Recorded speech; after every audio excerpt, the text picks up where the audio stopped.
الحمد لله نحمده ونستعينه ونستغفره ونؤمن به ونتوكل عليه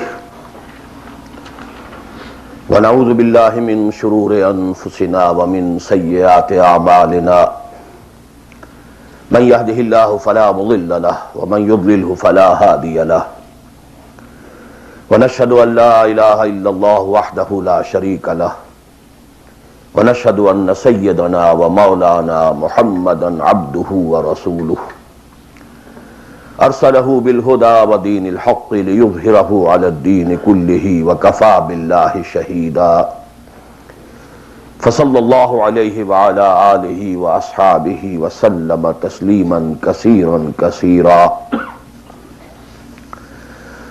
اما بعد فقد قال الله تبارك وتعالى كما ورد في سورة البقرة اعوذ بالله من الشيطان الرجيم بسم الله الرحمن الرحيم يا ايها الناس اعبدوا ربكم الذي خلقكم والذين من قبلكم لعلكم تتقون وقال تبارك وتعالى كما ورد في سورة الذاريات وما خلقت الجن والانس الا ليعبدون وقال جل وعلا كما ورد في سورة يوسف إن الحكم إلا لله أمر أن لا تعبدوا إلا إياه ذلك الدين القيم صدق الله العظيم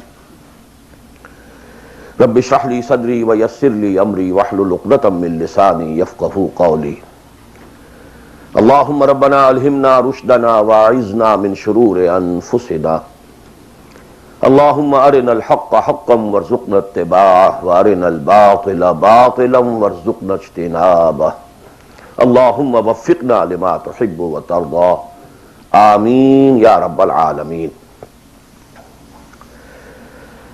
دینی بھائیوں اور بہنوں اور بیٹوں اور بیٹیوں، میری آج کی گفتگو کا عنوان جو پہلے سے طے ہے، نجات کی راہ،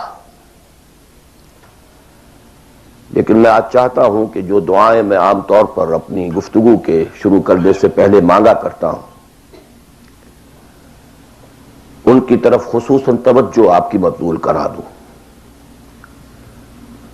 اللہم ربنا الہمنا رشدنا واعذنا من شرور انفسنا، اے اللہ ہمیں ہر اس بات کا الہام کر دے، ہمارے دلوں میں ہر وہ بات ڈال دے جو ہمارے رشد کی، ہدایت کی، فوز کی، کامیابی کی، فلاح کی ہو۔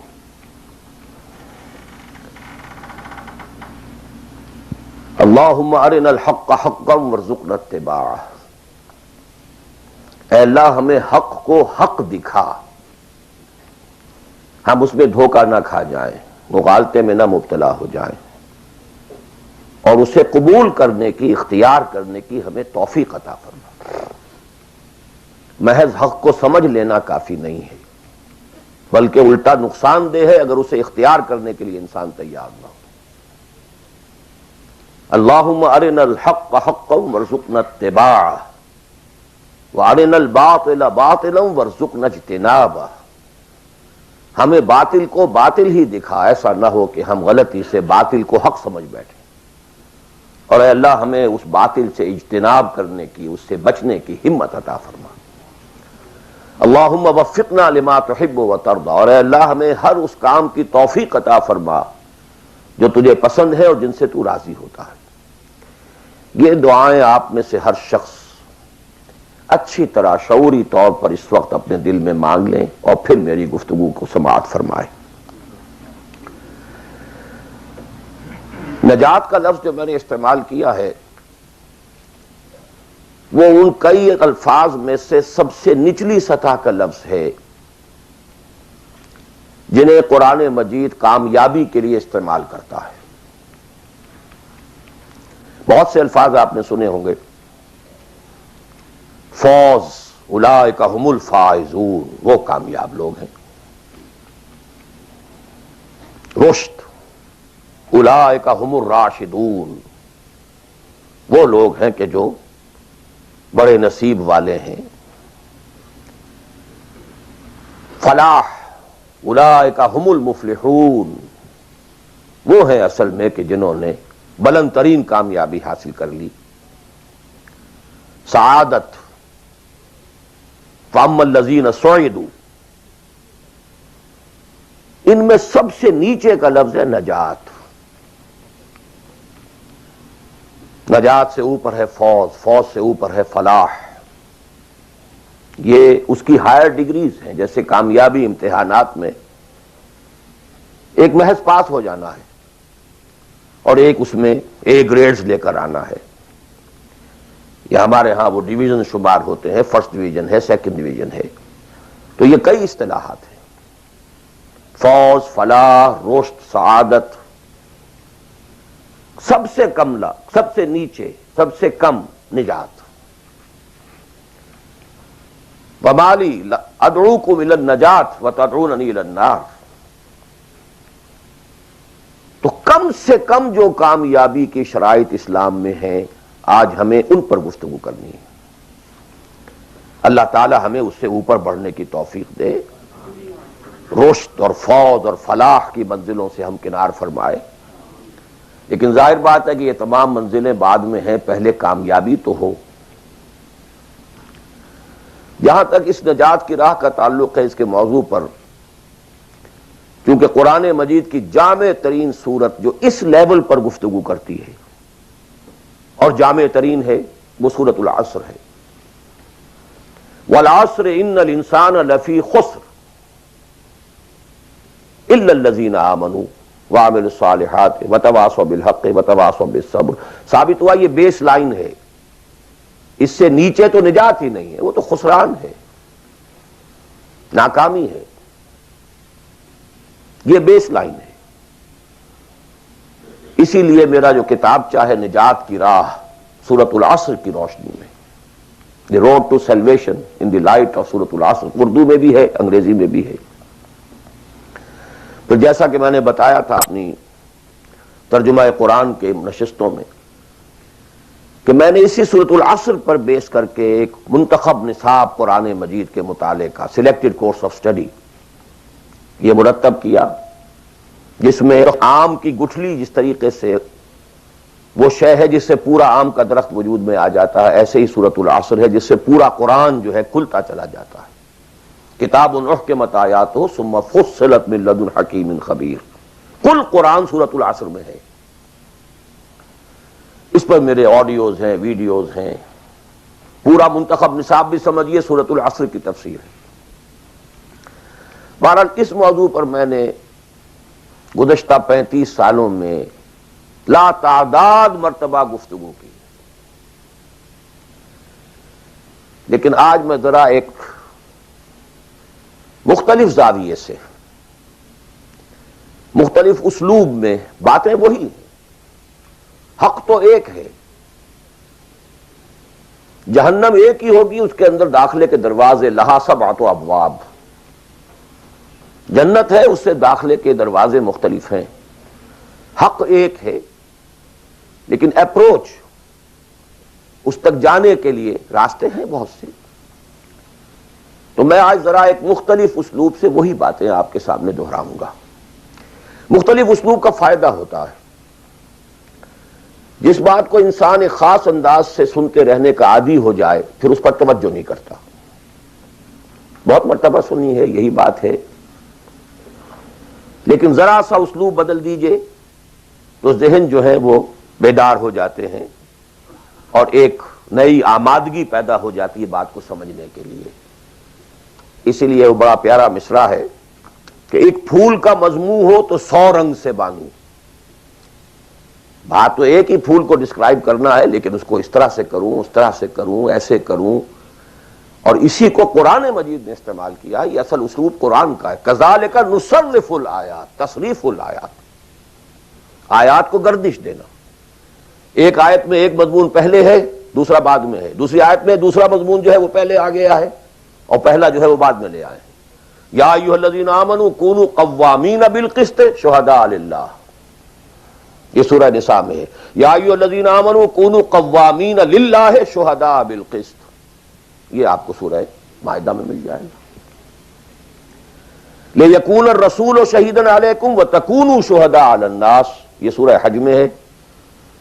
لِتَكُونُوا شُهَدَاءَ عَلَى النَّاسِ وَيَكُونَ الرَّسُولُ عَلَيْكُمْ شَهِيدًا، یہ سورہ بقرہ میں ہے، تصریف الآیات، كَذَلِكَ نُصَرِّفُ الآیات۔ تو میں آج کوشش کر رہا ہوں تصریف آیات کے اس اسلوب کو کسی درجے میں، قرآنی اسلوب ہے، اس کو کاپی کرنا بھی آسان نہیں ہے، کوشش کروں گا اس سے اپنی وہی بات جو آپ میں سے بہت سے حضرات کے سامنے اس سے پہلے بہت مرتبہ آ چکی ہوگی، لیکن نئے اینگل سے۔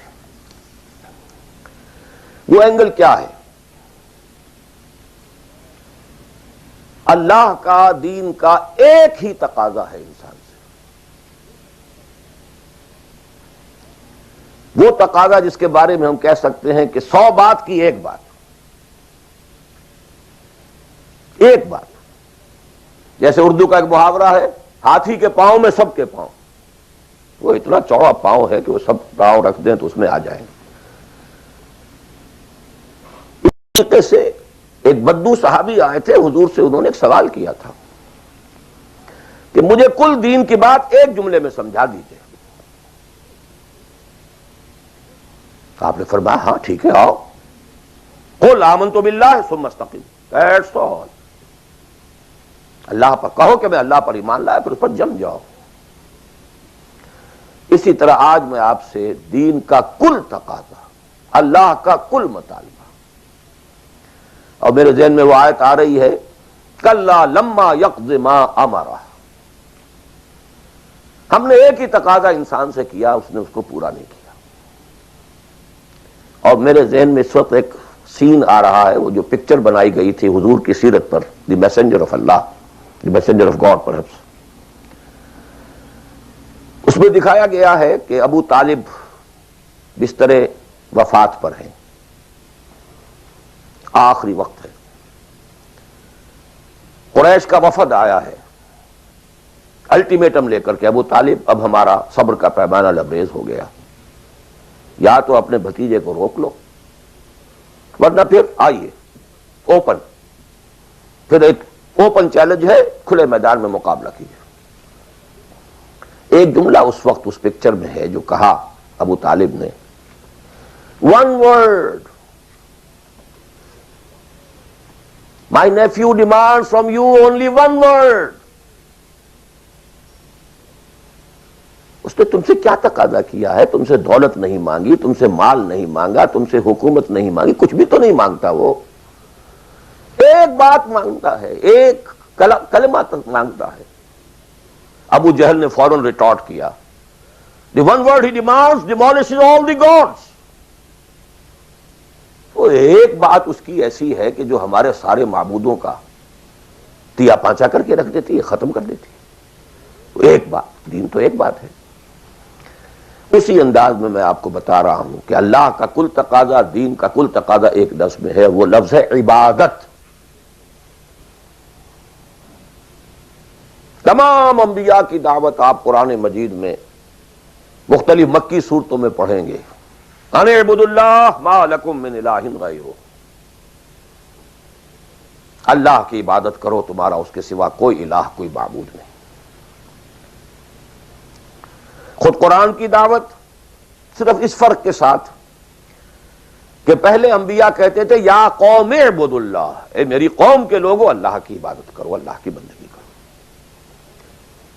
حضور چونکہ بھیجے گئے پوری نوع انسانی کے لیے، تو یہاں خطاب ہے یا ایھا الناس اعبدوا ربکم الذی خلقکم والذین من قبلکم لعلکم تتقون، اے لوگو، اے بنی آدم، بندگی کرو، پرستش کرو اپنے رب کی جس نے تمہیں پیدا کیا۔ سورہ ذاریات میں فرمایا وما خلقت الجن والانس الا لیعبدون، تمہاری غایت تخلیق ہی یہ ہے، ہم نے تمہیں پیدا ہی اس لیے کیا ہے کہ تم ہماری بندگی کرو، ہماری عبادت کرو۔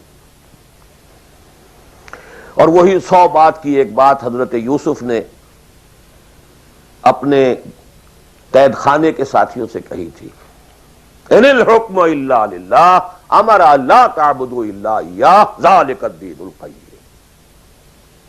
ایک جملے میں کل دین قیم ہے، مکمل دین ہے،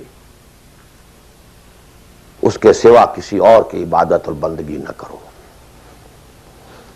ایک لفظ ہے، ایک تقاضا ہے، ہم پورا کر دیں تو نجات بھی ہے، فوز بھی ہے، فلاح بھی ہے، رشد بھی ہے، سعادت بھی ہے، ہدایت بھی ہے، سب کچھ. لیکن اب یہ کہ یہ عبادت ہے کیا؟ عبادت کے 5 اجزاء، بلکہ اجزاء کا لفظ میں نے غلط شمار کیا، استعمال کیا. 2 تو ہیں لازمی اجزاء، لازمی، اور 3 اس کے ضمنی پہلو ہیں. تو 2 جمع 3 5. یہ 5 باتیں اگر یاد نہیں رہتی ہیں تو عبادت کا تصور آپ کا درست نہیں ہوگا. آخر کوئی اتنی بڑی بات ہے کہ تمام نبی اسی کی رٹ لگاتے رہے، اسی کی تکرار کرتے رہے. وہ اتنی بڑی بات ہے کہ ابدی فوز و فلاح اور رشد اور سعادت اس کے ساتھ وابستہ ہے. وہ بہت بڑی بات ہے، معمولی بات تو نہیں. ابدی جہنم اور ابدی جنت، کتنا فرق ہے،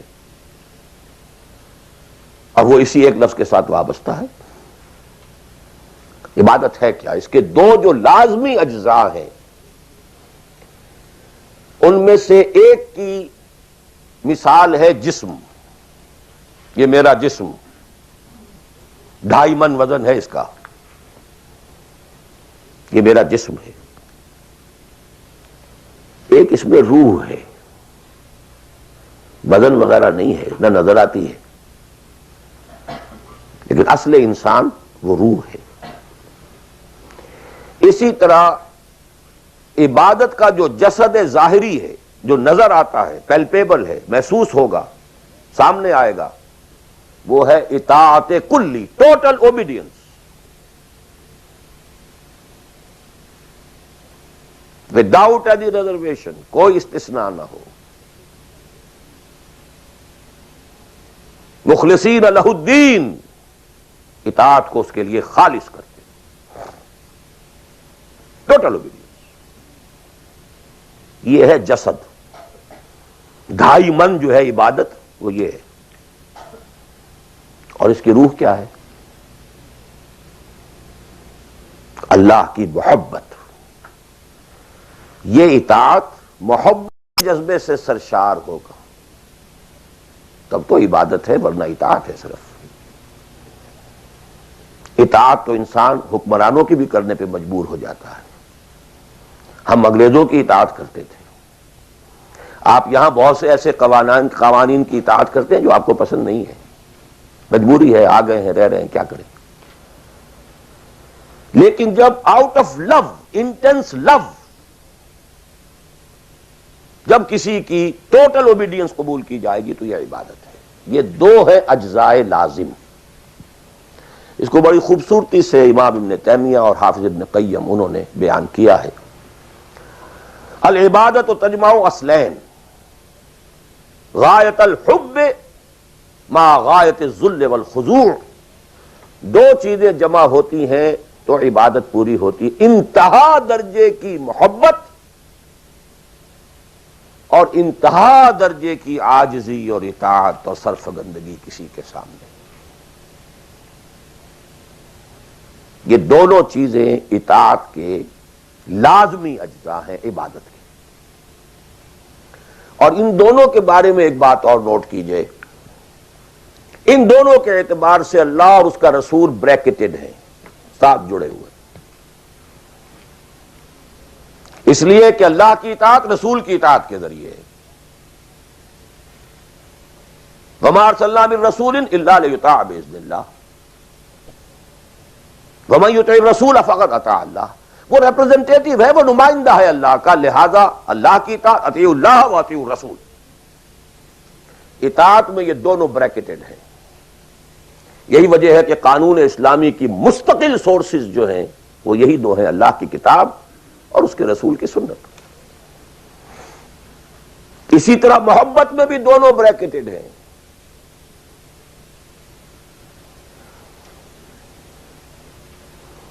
اللہ کی محبت، اس کے رسول کی محبت. والذین آمنوا اشد حبا للہ، شدید ترین، اشد.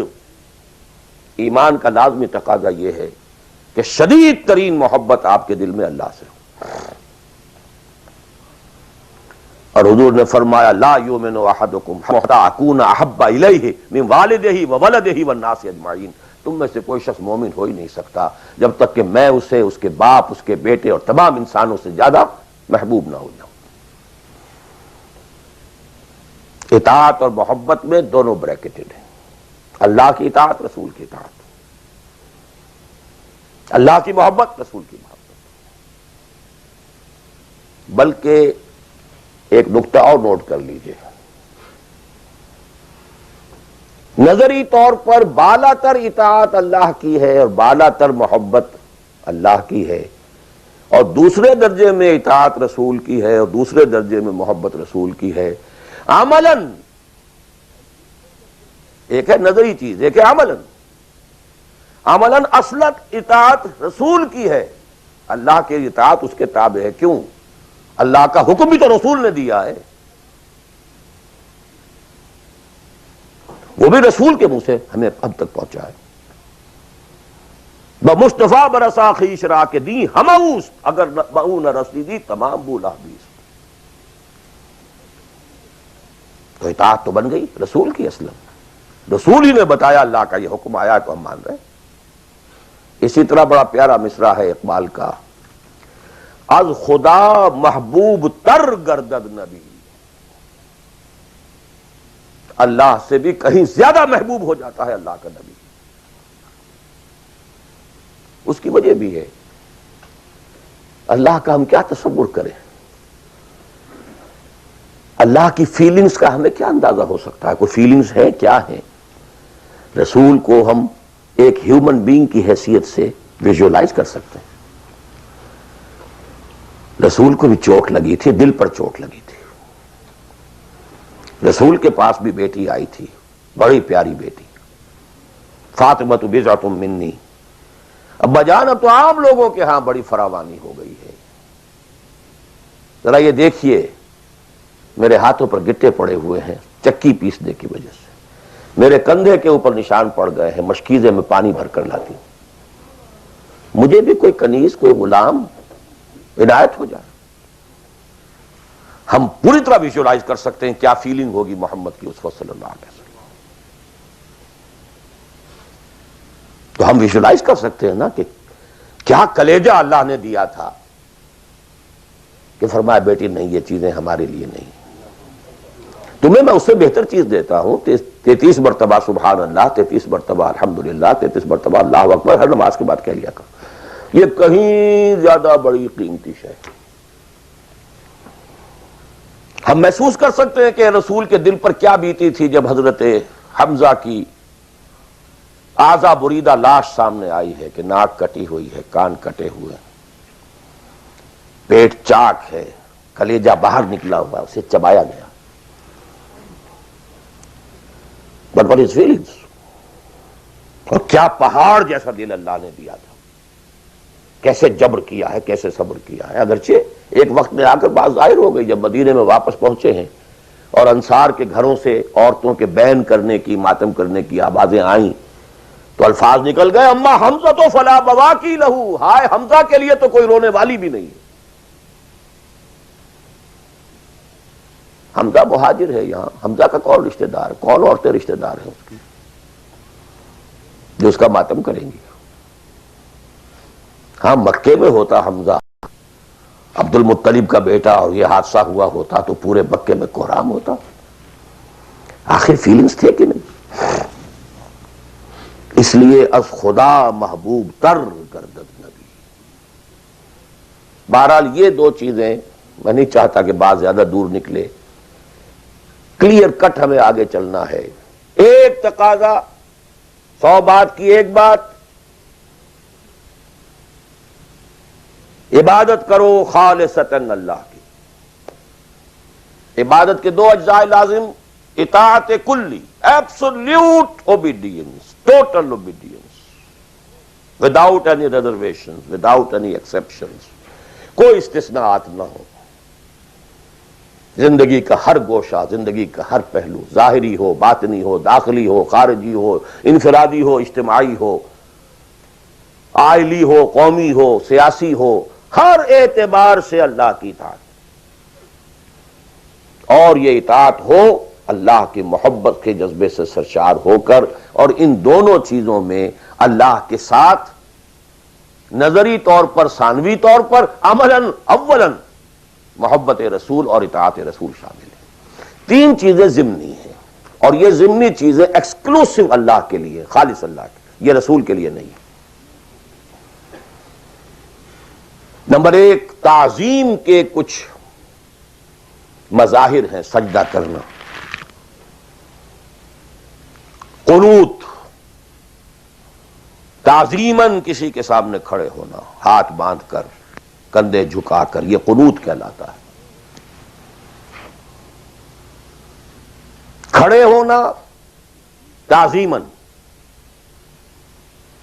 جھکنا تعظیماً، جس میں رکوع بھی ہے سجدہ بھی ہے، مطلقاً حرام کسی کے لیے بھی، یہ صرف اللہ کی۔ یہ مینیفیسٹیشنز ہیں اس کی، عبادت کا مظہر ہے۔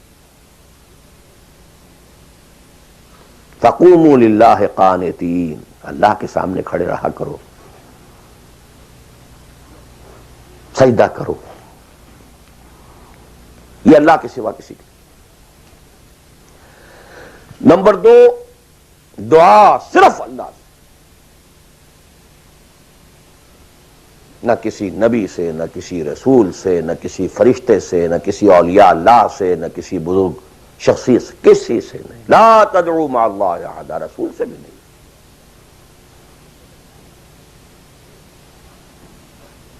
اب اس میں کئی الفاظ نوٹ کر لیجئے، استدعاء، استغاثہ، استمداد، استعانت، وہی مدد ہے، استنصار، صرف اللہ۔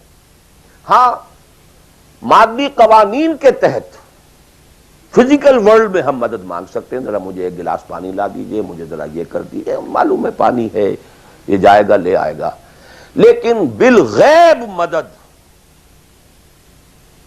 کسی سے مانگنا، استغاثہ کسی سے کرنا، استعانت کسی سے کرنا حرام ہے، عبادت کو زیرو سے ضرب دے کر زیرو کر دیتا۔ نمبر تین، اخلاص و احتساب، صرف اللہ، جو نیک کام کرے صرف اس کی خوشنودی کے لیے۔ یہاں تک کہ حضور کے سامنے ایک صحابی ایسے ہی محاورے میں رواں روی میں کہہ بیٹھے، ما شاء اللہ و ما شئت، جو آپ چاہیں اور اللہ چاہیں۔ فوراً ڈانٹ دیا، اجعلتنی للہ ندن، تم نے مجھے اللہ کا مد مقابل بنا دیا۔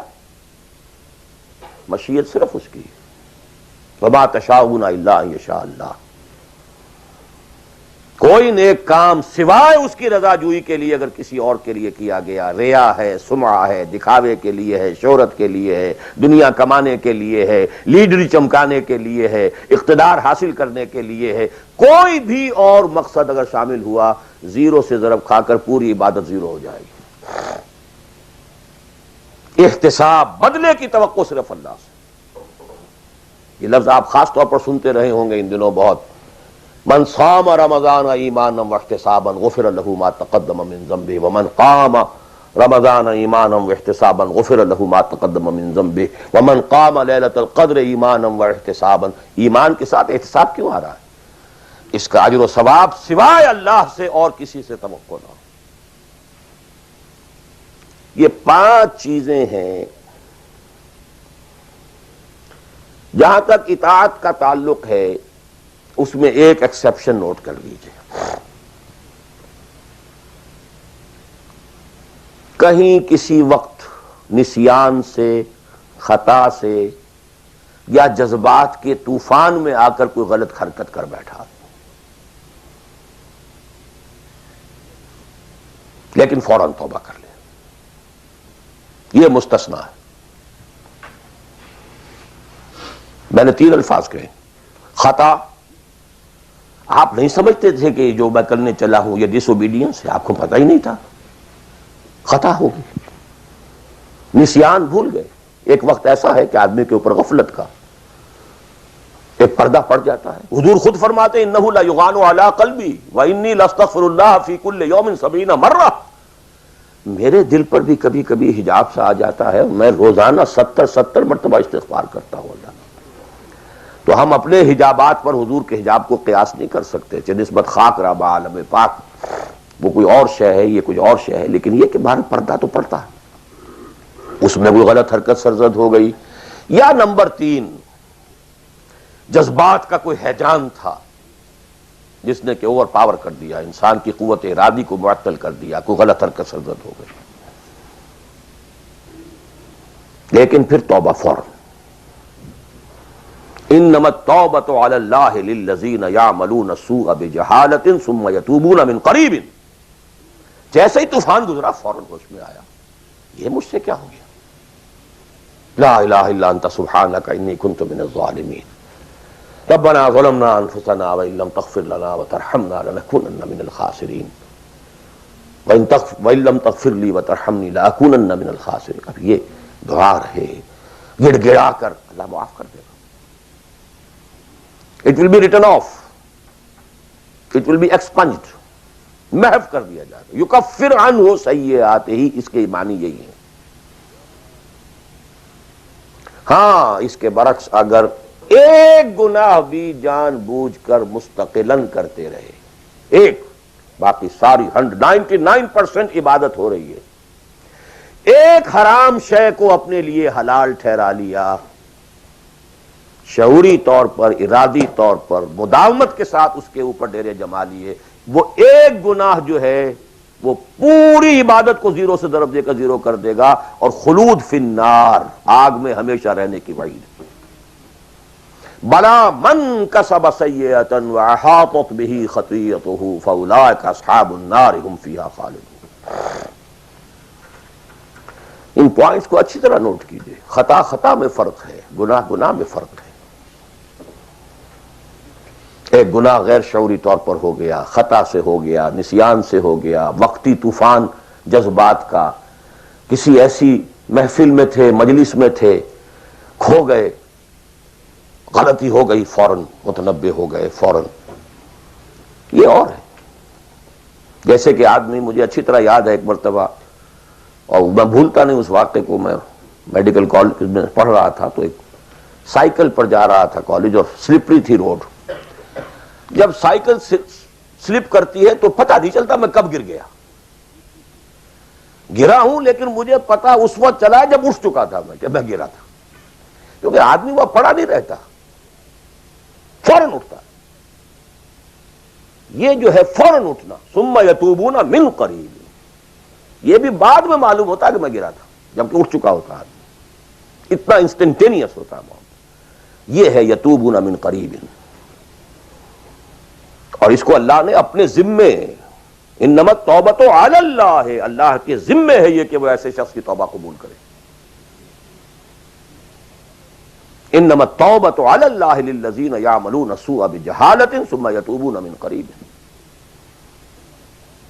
بہرحال یہ ایک اس کی ضمنی بات تھی کہ اطاعت کلی کے ضمن میں ان دونوں چیزوں کو ذہن میں رکھیے. گناہ کا ہو جانا، کل بنی آدم خطاؤون وخیر الخطائین التوابون، التائب من الذنب کمن لا ذنب لہ. بہت اس میں ہمارے لیے پر امید باتیں کہی گئی. اللہ کو اپنے گناہگار بندے کی توبہ سے اتنی ہی خوشی ہوتی ہے جتنی کہ اس شخص کو ہوئی جو ایک صحرا میں سفر کر رہا تھا. ایک ہی اونٹ تھا، اسی پر اس کا پانی تھا، اسی پر اس کا راشن تھا. تھوڑی دیر کے لیے سستانے کو لیٹا، آنکھ کھلی تو اونٹ غائب. دوڑ رہا ہے مشرق میں، مغرب میں، شمال میں، جنوب میں، تھک ہار کر بیٹھ گیا ہے. اب وہ موت کا انتظار کر رہا ہے. نہ پانی ہے، نہ کوئی غذا ہے، نہ کوئی سواری ہے کہ اس صحرا لقدق صحرا سے نکل سکے. کہ اچانک دیکھتا ہے کہ اونٹ تو کھڑا ہے، موجود ہے. تو اسے اتنی خوشی ہوتی ہے کہ وہ کہتا ہے اللہ تو میرا بندہ، میں تیرا رب. کہنا یہ چاہتا تھا اللہ تو میرا رب، میں تیرا بندہ، لیکن اتنا مغلوب ہو گیا ہے اس وقت جذبات میں خوشی کے کہ کہہ یہ بیٹھا کہ اللہ تو میرا بندہ، میں تیرا رب. اتنی خوشی ہوتی ہے اللہ کو اپنے کسی گناہگار بندے کی توبہ سے. یہ وہ ہے وہ مسئلہ عارضی، فوری، لا علمی، جہالت، طوفان یا کسی ماحول کے فوری اثر کے تحت کوئی غلطی ہو گئی فوراً توبہ کی. لیکن یہ کہ اگر جان بوجھ کر کانشس ڈیسیژن ایک حرام شے کو بھی اگر مستقلاً اختیار کر لیا، بلا من کسب سیئۃ واحاطت بہ خطیئتہ فاولئک اصحاب النار هم فیہا خالدون. اب آئیے نیکسٹ، میں جسے آج ایک نیا اینگل کہہ رہا ہوں وہ کیا ہے. دیکھیے اطاعت کے دو پہلو ہیں، انفرادی اور اجتماعی. میری مراد کیا ہے؟ ان کی ریشو پروپورشن مختلف ہوگی. کوئی بہت آرگنائزڈ سوسائٹی ہے، اسٹیٹ کا کانسیپٹ ہے، اجتماعیت کا پڑھنا بہت بھاری ہو جاتا ہے، انفرادیت بہت محدود ہو جاتی ہے. کوئی بڑی پریمیٹیو سی سوسائٹی ہے، آرگنائزڈ اسٹیٹ نہیں ہے، تو انفرادیت کا دائرہ وسیع ہوتا ہے، اجتماعیت محدود ہوتی ہے. In various proportions. لیکن پہلے ان کو آئیڈینٹیفائی کیجئے، اس سے میری مراد کیا ہے. ایک وہ اللہ کی اطاعت ہے کہ جو ایک انسان کے اپنے بس میں ہے، وہ کر سکتا ہے. چاہے بھوک آ جائے، فاقہ آ جائے، نقصان ہو جائے، جان کا اندیشہ ہو جائے، یہ کر سکتا ہے. ایک وہ اطاعت ہے جو کسی صورت کر ہی نہیں سکتا جب تک کہ اجتماعی ماحول نہ بدلے. کتنا ہی سنسیئر ہو، کتنا ہی نیک ہو، کتنا ہی فیصلہ کر لے، کر ہی نہیں سکتا. وہ اس کے ہاتھ میں ہے ہی نہیں. ایک ریاست ہے، آرگنائز اسٹیٹ ہے، اس کا لا ہے، آپ اس میں رہ رہے ہیں تو وہی قانون چلے گا. آپ کے بس میں نہیں ہے. آپ کا بیٹا فرض کیجئے خدا نہ خواستہ زنا کرے تو آپ اسے رجم نہیں کر سکتے، چاہے آپ کا بیٹا ہے. You have no power, no authority. آپ کا اپنا بیٹا اپنی بیٹی چوری کر لے، آپ ہاتھ نہیں کاٹ سکتے. مجھے یاد آ رہا ہے لو ان فاطمہ بنت محمد سرقت، بالفرض ہی کہہ رہا ہوں نا میں بھی، مفروضے کے طور پر آپ نہیں ہاتھ کاٹ سکتے. ایک معاشرہ ہے جس کے اندر پوری معیشت جو ہے سود کے اوپر ہے، آپ سانس بھی نہیں لے سکتے کہ جو سود سے خالی ہو. امپاسبل. ایک اسٹیٹ ہے، آپ اس کے سٹیزن ہیں، آپ اس کے کانسٹیٹیوشن کے لائل ہیں، فیتھفل ہیں. تو جیسا کہ میں نے کہا تھا آرگنائز سوسائٹی اسٹیٹ میں یہ دائرہ بہت بڑھ جاتا ہے. ٹرائبل ہے، وہاں یہ کہ انفرادیت کا کافی دائرہ ہوتا ہے، قانون کم سے کم ہوتے ہیں، نظم کم سے کم ہوتا ہے، سسٹم جو ہے اس کی گرفت کم سے کم ہوتی ہے. اب دیکھیے دو حیثیتیں دنیا میں ممکن ہیں.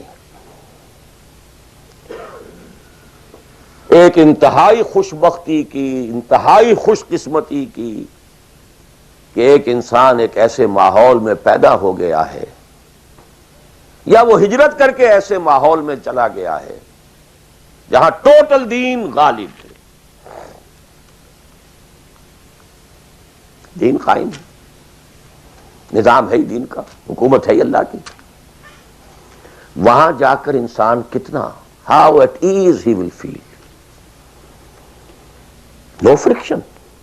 وہ بھی اللہ کی بندگی کرنا چاہتا ہے، ماحول بھی سازگار ہے، پورا نظام بھی اللہ کی بندگی پر ہے، پورا قانون بھی اللہ ہی کا نافذ ہے، پورا تعلیم کا ڈھانچہ بھی اللہ ہی کے ہدایت کے مطابق ہے، تمام ذرائع ابلاغ سے بھی اسی کے مطابق چیزیں ہیں جو نشر ہو رہی ہیں، آڈیو ویژول سب کچھ.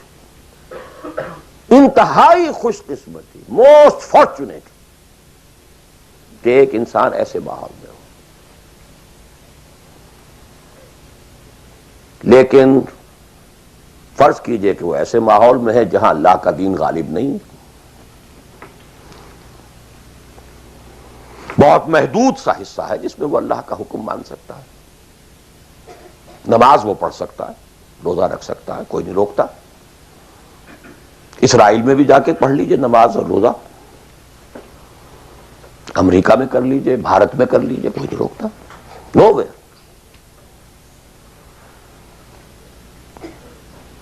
لیکن باقی ویرینگ ڈگریز میں ہوگا یہ کہ زندگی کا 75%, 80%, 50%, 60% وہ باطل کے قبضے میں ہے. تو وہ بھی تو 50%, 60% کافر ہے. He's a part and parcel of that environment, of that system. قرآن کے تینوں فتوے اس پر بھی تو لگ رہے ہیں. وَمَن لَّمْ يَحْكُم بِمَا أَنزَلَ اللَّهُ فَأُولَٰئِكَ هُمُ الْكَافِرُونَ وَمَن لَّمْ يَحْكُم بِمَا أَنزَلَ اللَّهُ فَأُولَٰئِكَ هُمُ الْفَاسِقُونَ وَمَن لَّمْ يَحْكُم بِمَا أَنزَلَ اللَّهُ فَأُولَٰئِكَ هُمُ الظَّالِمُونَ. وہی ظالم ہے, اور ظالم سے مراد مشرک. ان الشرک لظلم عظیم. وہی کافر ہیں. بتوں سے تجھ کو امید ہے, خدا سے نا امیدی. مجھے بتا تو صحیح اور کافری کیا ہے. کفر کہتے کسے؟ وہی تو فاسق ہیں, ناہنجار ہیں, باغی ہیں. ویرنگ ڈگریز کے اندر جتنا بھی اس نظام کی گرفت ہے, اس درجے میں ہر وہ شخص کافر اور ظالم اور مشرک ہے جو اس ماحول میں رہ رہا ہے. ان دونوں حالتوں میں دین کے تقاضے بالکل ایک دوسرے کے برعکس ہو جاتے ہیں. اب یہ پوائنٹ ہے جو میں چاہتا ہوں آج, I want to hammer it.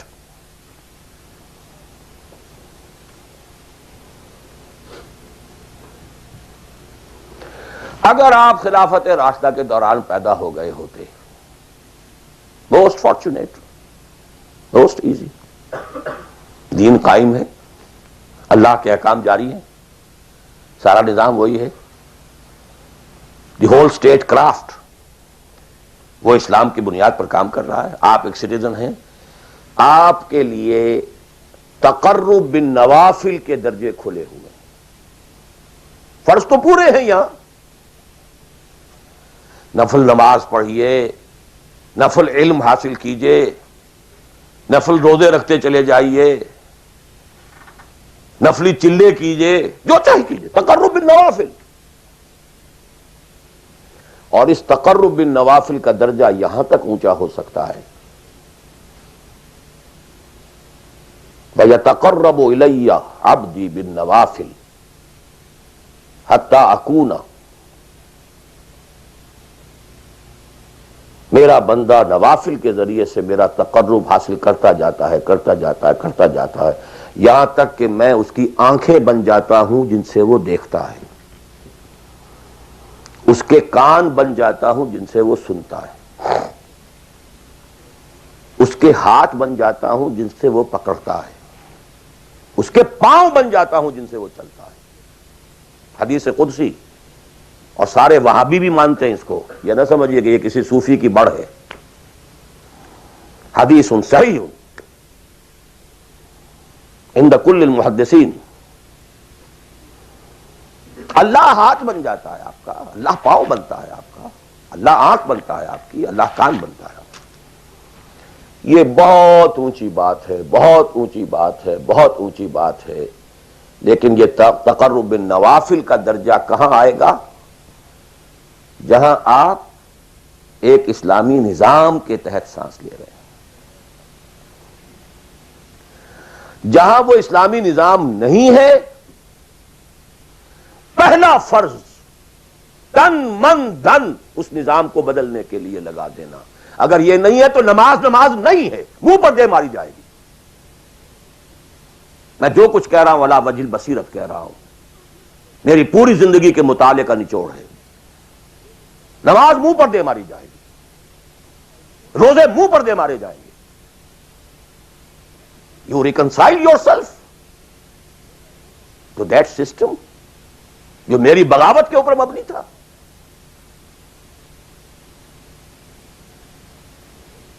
پہلا فرض یہ ہے, تن من دھن. You can not reconcile with that system, you can not accept that system. اس میں اپنے آپ کو ایکوموڈیٹ کرنا، اس میں اچھے کیریئر تلاش کرنا، اس میں اچھی جائیداد بنانا، اس میں پیسہ جمع کرنا، اس میں اچھی سے اچھی بچوں کو ایجوکیشن تاکہ بہتر سے بہتر زندگی وہ بھی گزار سکیں، سب کا سب حرام، مطلقاً حرام۔ پہلا کام یہ ہے اپنی جان، اپنا مال، اپنا تن، اپنا دھن سب اللہ کے دین کے لیے خرچ کرو۔ سبسسٹنس لیول کے اوپر صرف جان کو باقی رکھنے کے لیے جو ناگزیر ہے، that is allowed, nothing more. This is the point, crucial point. اب ہمارے سامنے حدیثیں ہوتی ہیں اور وہ سارے فضائل کی کتابیں ہیں اور یہ ہیں جن کا تعلق اس ماحول سے تھا جب کہ دین قائم ہو چکا تھا، اس کانٹیکسٹ میں باتیں ہو رہی ہیں، نفل کی بات ہو رہی ہے اور قیام اللیل کی بات ہو رہی ہے اور جو ہے ختم قرآن کی بات ہو رہی ہے، اور اگر فجر کے بعد بیٹھے رہے مصلے پر اور 2 رکعت پڑھ کر اٹھے جبکہ سورج نکل چکا ہے تو اب یہ اتنا اونچا سوال، یہ ساری باتیں، all these things become absolutely irrelevant. The deciding factor is دین غالب ہے، ٹھیک ہے، چلو نوافل کی طرف، قرات کی طرف چلو، جتنا آگے سے آگے یتقرب الی العبد بالنوافل، ورنہ تقرب بالفرائض پہلے فرض کرنے ہوں گے، اور فرضوں میں پہلا فرض جہاد ہے۔ Now please note this word, جہاد اصل میں اس جد و جہد کا جامع عنوان ہے، your struggle against that system۔ لہذا انما المؤمنون الذين آمنوا بالله ورسوله ثم لم يرتابوا وجاهدوا باموالهم وانفسهم في سبيل الله، integral part of the definition of a مومن۔ اگر زندگی اس سے خالی ہے یا اتنی ہے بس جتنی ہو جائے نفل کے درجے میں، اصل وقت اصل دھارا بہ رہا ہے دنیا کی طرف، دنیا کے حصول کے لیے، جتنا پھیل سکیں، جتنا پھل سکیں، جتنا پھول سکیں، جتنی جڑیں گہری جما سکیں، جتنا کچھ اولاد کے لیے چھوڑ کر مر سکیں، جتنا اولاد کو زیادہ سے زیادہ دنیا کی سہولتیں دینے حاصل کرنے کے قابل بنا کر جا سکیں، ساری تو توانائیاں اور ساری قوتیں اور ساری صلاحیتیں اور سارے اوقات تو کپے ہوئے اس میں۔ اچھا آپ کو تھوڑا سا دین کا کام بھی، آخر دھوکہ تو اپنے آپ کو دینا ہی ہے نا۔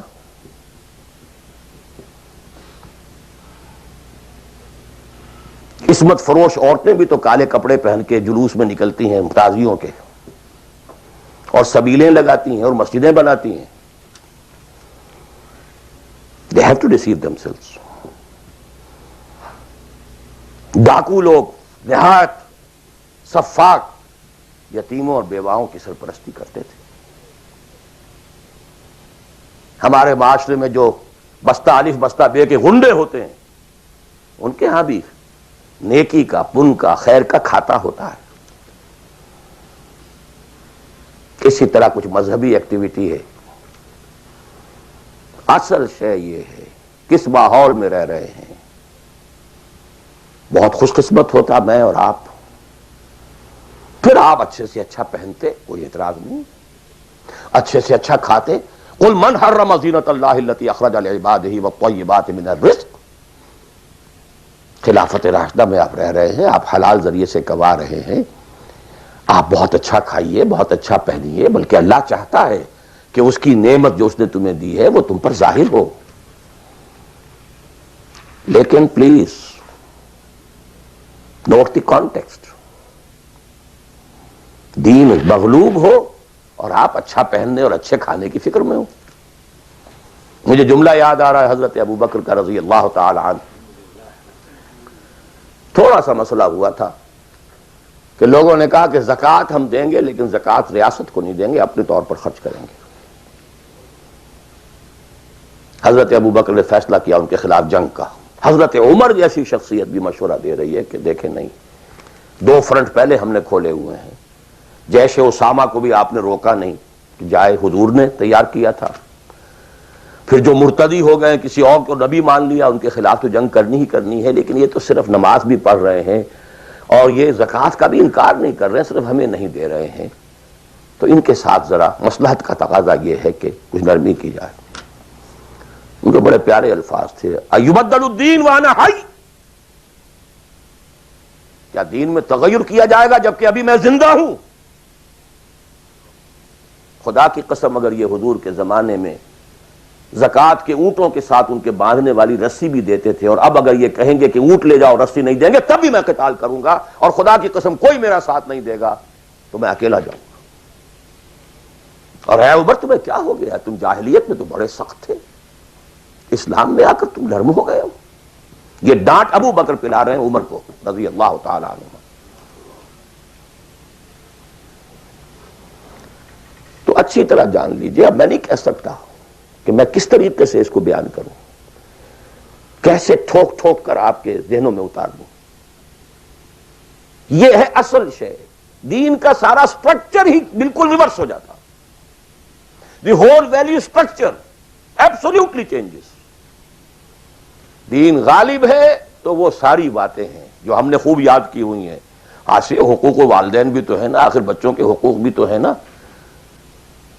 یہ حقوق والدین جو ہے ان مہاجرین کو یاد نہیں آئے جو اپنے ماں باپ کو چھوڑ کر مدینے پہنچ گئے تھے، یہ اولاد کے حقوق انہیں یاد نہیں آئے، بیویوں کے حقوق یاد نہیں آئے، وہ تو فینیٹکس تھے نا، پاگل تھے نا۔ مدینے کے منافقین نے انہیں سفہاء کہا تھا، بے وقوف لوگ ہیں یہ، انؤمن کما آمن السفہاء، these fools, these fanatics۔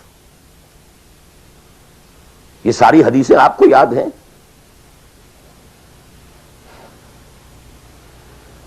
فرق ہے، اسلام غالب ہے تو مسئلہ کچھ اور ہے۔ اچھا کھائیں، اچھا پہنیں، نوافل ہے، نوافل پر نوافل ہے، جتنی ترقی کیجئے، دنیا میں کرنا چاہیں دنیا میں کیجئے، روحانی ترقی کرنا چاہیں روحانی ترقی کیجئے، سارے میدان کھلے ہیں۔ علم میں، پروفیشن میں، کسی خاص فن میں ترقی کرنا چاہے کیجئے۔ دین غالب نہیں ہے، اور آپ خود 50%، 60%، 70%، 90% کافر ہیں، اس لیے کہ اس ماحول کا جز ہیں جس میں کفر کا نظام ہے۔ تو پہلا کام تو اپنے آپ کو اس کفر سے نجات دلانا ہوگا، پھر نماز بھی اسی کے لیے ہے۔ وَاسْتَعِینُوا بِالصَّبْرِ وَالصَّلَاةِ، مدد حاصل کرو نماز سے۔ کس کام کے لیے مدد حاصل کرو؟ The mission to make the دین آف اللہ سپریم، ان اقیم الدین۔ نماز اس کے لیے سب سروینٹ ہے، اس کے لیے مدد ہے۔ روزہ اسی کے لیے جنگ کرنے کی صلاحیت پیدا کرنے کے لیے ہے۔ اس لیے 23ویں رکوع میں سورہ بقرہ کے روزے اور رمضان کے احکام ہے، 24ویں رکوع میں قتال شروع ہو گیا۔ قاتلوا فی سبیل اللہ الذین یقاتلونکم۔ اور عرب جو ہیں وہ روزہ رکھواتے ہی صرف گھوڑوں کو تھے، خود تو رکھتے ہی نہیں تھے، چونکہ گھوڑے کو استعمال کرتے تھے لوٹ مار میں، غارت گری میں، جنگوں میں، اور گھوڑا ہے نرم نازک مزاج جانور، پیاس برداشت نہیں کر سکتا، بھوک برداشت نہیں کر سکتا، اونٹ تو کر جاتا، چاہیے تھا انہیں گھوڑا، لہذا گھوڑے کو عادی بناتے تھے دھوپ کا، پیاس کا، بھوک کا، تاکہ ایسا نہ ہو کہ اہم مارکے کا وقت اور گھوڑے صاحب جواب دیے بیٹھے ہوں تو سوار کیا کرے گا۔ تو ساما یسومو عربی زبان میں گھوڑے کے لیے تھا، انسانوں کے لیے تھا ہی نہیں۔ یہ تو مدینے میں آنے کے بعد پھر حضور نے یہودیوں کو دیکھا کہ روزہ رکھتے ہیں تو آپ نے بھی مسلمانوں سے کہا عاشورہ کا روزہ ہے وغیرہ وغیرہ، چھوڑ دیجئے اس بات کو، لمبی ہو جائے گی۔ یہ ساری چیزیں اصل میں ہیں اس مقصد کے لیے۔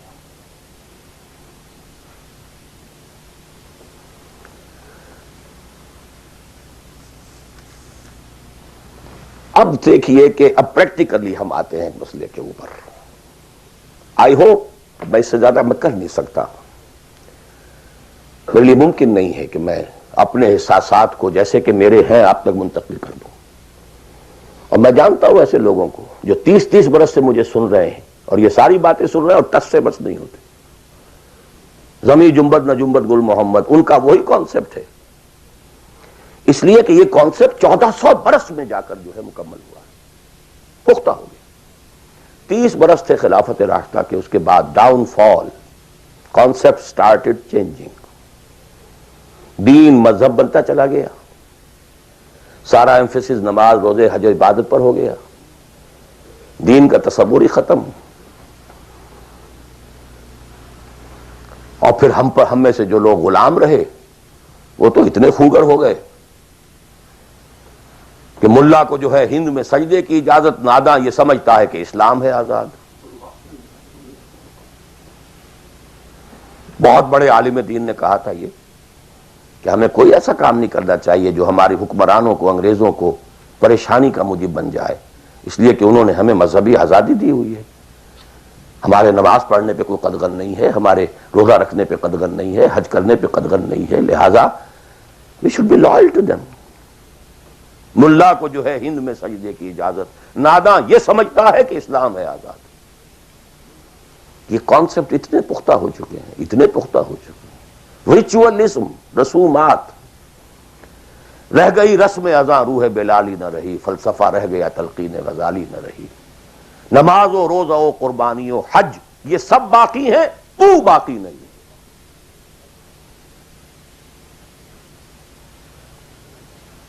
نمازیں بھی ہیں، روزے بھی ہیں، تراویح بھی ہم نے پڑھی ہے، اب موسم آ رہا، عید الاضحیٰ بھی ہوگی، قربانی بھی ہوگی، حج کے لیے بھی جائیں گے، لیکن دنیا پر کوئی اثر اس کا؟ 30 لاکھ آدمی حج کر کے آئیں گے، معاشرے پر کوئی زیرو کے برابر بھی کوئی اثر ہے؟ جو خود کا جا کر کے آتے ہیں ان پر کوئی اثر ہوتا ہے؟ جیسے گئے ویسے آئے۔ الٹا یہ کہ یہ اور کانفیڈنس لے آئے کہ پچھلے سارے گناہ معاف ہو گئے، اب اثر نو کرنے کی چھوٹ ہے۔ This is what is happening۔ اور میں اپنا 35 سال کا تجربہ آپ کو بتا رہا ہوں۔ اصل ڈیسائسو پوائنٹ یہ، اس کو سمجھ لیں اگر تو آپ کا پورا تصور بدل جائے گا، ویلیو سٹرکچر بدل جائے گا، لیکن نہیں تو پھر جو بھی ہے وہ ہے۔ اب میں ایک عملی سوال کہہ رہا تھا کہ اس میں ایک بڑا عملی سوال ہے، میں کیا کروں؟ میں ایک ایسے ماحول میں رہ رہا ہوں جس میں اللہ کا دین غالب نہیں ہے۔ میں نماز پڑھ رہا ہوں، روزہ رکھ رہا ہوں، میں شراب نہیں پیتا، میں سور نہیں کھاتا، چلو میں نے اپنا اکاؤنٹ جو ہے بینک میں جو ہے کرنٹ اکاؤنٹ رکھا ہوا ہے، میں نے کوئی سود نہیں لیا، نہ سود لینا چاہتا ہوں، کیا کروں؟ اکیلا چنا پہاڑ کو تو نہیں پھوڑ سکتا، پورا نظام تو میرے بدلنے سے نہیں بدل جائے گا، تو میں تو رہا پھر 40%، 50%، 60%، 70% کافر کا کافر۔ تو what's the way out؟ what's the مخرج؟ بڑی پیاری حدیث ہے وہ جس میں یہ الفاظ آتے ہیں، حضور نے فرمایا انہا ستکون فتنۃ، ایک وقت آئے گا کہ بڑا فتنہ ہوگا۔ حضرت علی فرماتے میں نے فوراً عرض کیا مل مخرج منہا یا رسول اللہ، اے اللہ کے رسول یہ بتائیے اس سے نکلنے کا راستہ کون سا ہوگا؟ یہ نہیں پوچھا کیا فتنہ ہوگا، کیوں ہوگا، کب ہوگا، کیسے ہوگا، کدھر سے آئے گا، کچھ نہیں، نکلنے کا راستہ بتائیے۔ بلکہ ایک اور روایت اس حدیث کی اس سے بھی زیادہ پیاری ہے کہ اصل میں حضرت جبرائیل نے کہا حضور سے یا محمد امتک بعدک، اے محمد صلی اللہ علیہ وسلم کبھی سوچا ہے تمہارے بعد تمہاری امت کا کیا بنے گا؟ تو حضور پلٹ کر سوال کرتے ہیں مل مخرج منہا یا جبرائیل، یہ تو بہت بڑا پرابلم تم نے اے جبرائیل میرے سامنے رکھا ہے، تو اب آپ ہی بتائیں اس سے نکلنے کا راستہ کیا ہوگا؟ قال کتاب اللہ، وہ پوری حدیث پھر وہی ہے، کتاب اللہ فیہ خبر ما قبلکم ونبأ ما بعدکم وحکم ما بینکم وہو ذکر الحکیم وہو صراط المستقیم وہو حبل اللہ المتین۔ اس کا مخرج کیا ہے؟ یہ ہے اصل میں میرے اور اگر تو یہ بات سمجھ میں آ گئی اس کے لیے تصور سمجھ لیجئے، ہمارے دین میں کفارے کا ایک تصور ہے۔ آپ نے روزہ توڑ دیا، وہ تو ٹوٹ گیا، کیا کروں، جڑ تو نہیں سکتا۔ کب اشکوں سے جڑ سکتا ہے؟ جو ٹوٹ گیا سو ٹوٹ گیا۔ موتی ہو کہ شیشہ جام کے بل، جو ٹوٹ گیا سو ٹوٹ گیا۔ تم ناحق ٹکڑے چن چن کر دامن میں چھپائے بیٹھے ہو، شیشوں کا مسیحا کوئی نہیں، کیا آس لگائے بیٹھے، وہ تو ٹوٹ گیا، لیکن اس کا کفارہ دے دیا گیا۔ کفارہ ہے، قسم کھائی تھی، یہ نہیں ہے کہ اب توڑ نہیں سکتے، غلط کھا بیٹھے، توڑو، کفارہ۔ آج میں اس لفظ کفارہ کے حوالے سے آپ کے سامنے وہ بات رکھ رہا ہوں۔ اب مجھے اللہ نے پیدا کر دیا اس دور میں، کسی کو ہندوستان میں پیدا کیا، کسی کو انگلستان میں کیا ہے، کسی کو امریکہ میں کیا ہے، کسی کو پاکستان میں کیا ہے، کچھ کو پاکستان پہنچا دیا ہے، چاہے زبردستی چاہے اپنی مرضی سے، کسی کو یہاں پہنچا دیا ہے چاہے کسی بھی نیت اور کسی بھی ارادے سے، لیکن اب ہیں کہیں ہیں، کیا کریں؟ کوئی کفارہ ہونا چاہیے، کوئی مخرج ہونا چاہیے، بس یہی کفارہ ہے۔ پھر نوٹ کر لیجئے، اس ماحول سے سوائے سبسسٹنس لیول کے اور کچھ حاصل مت کرو، اور اس سبسسٹنس لیول پر بھی جو کچھ تم نے کھایا پیا ہے اور سانس لیا ہے، جو انرجی کریٹ ہوئی ہے، اس کا میکسیمم اس جہاد میں صرف کر دو کہ اس نظام کو بدلو۔ تمہاری یہ جد و جہد، تمہاری یہ کوشش کفارہ بن جائے گی اس کا۔ معذرۃ الی ربکم، معذرت پیش کر سکو گے اللہ کے ہاں۔ اے اللہ، میں نے اس نظام کے ساتھ ریکنسائل نہیں کیا۔ اے اللہ، میں نے اپنی توانائیوں اور اپنی محنتوں سے نہ اپنے لیے کوئی جاگیر بنائی، نہ اپنے لیے جائیداد بنائی۔ اے اللہ، میں کوئی دولت چھوڑ کر نہیں مرا۔ اے اللہ، میں نے اپنے بچوں کو بھی اسی کام کے لیے لگا دیا تھا۔ میں نے ان کی دنیا سے بڑھ کر ان کی عاقبت کی فکر کی ہے۔ نہیں کر سکا، آگے کچھ نہیں ہو سکا تو میں بے بس ہوں۔ حضرت نوح بھی تو بے بس تھے، کیا کر گئے؟ لیکن اگر کسی بھی درجے میں ریکنسیلیشن ہے، کمپیٹیبلٹی ہے، اس کو آپ نے ایکسپٹ کر لیا ہے، اس میں پھلنے پھولنے اور پھیلنے کا بندوبست کر رہے ہیں، یو آر ڈومڈ۔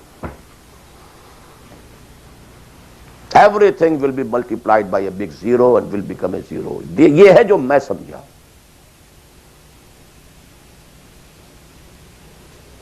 اس کا نام ہے جہاد۔ کانسٹنٹ فرکشن، کانسٹنٹ اسٹرگل، جان مال، ان صلاتی و نسکی و محیای و مماتی للہ رب العالمین۔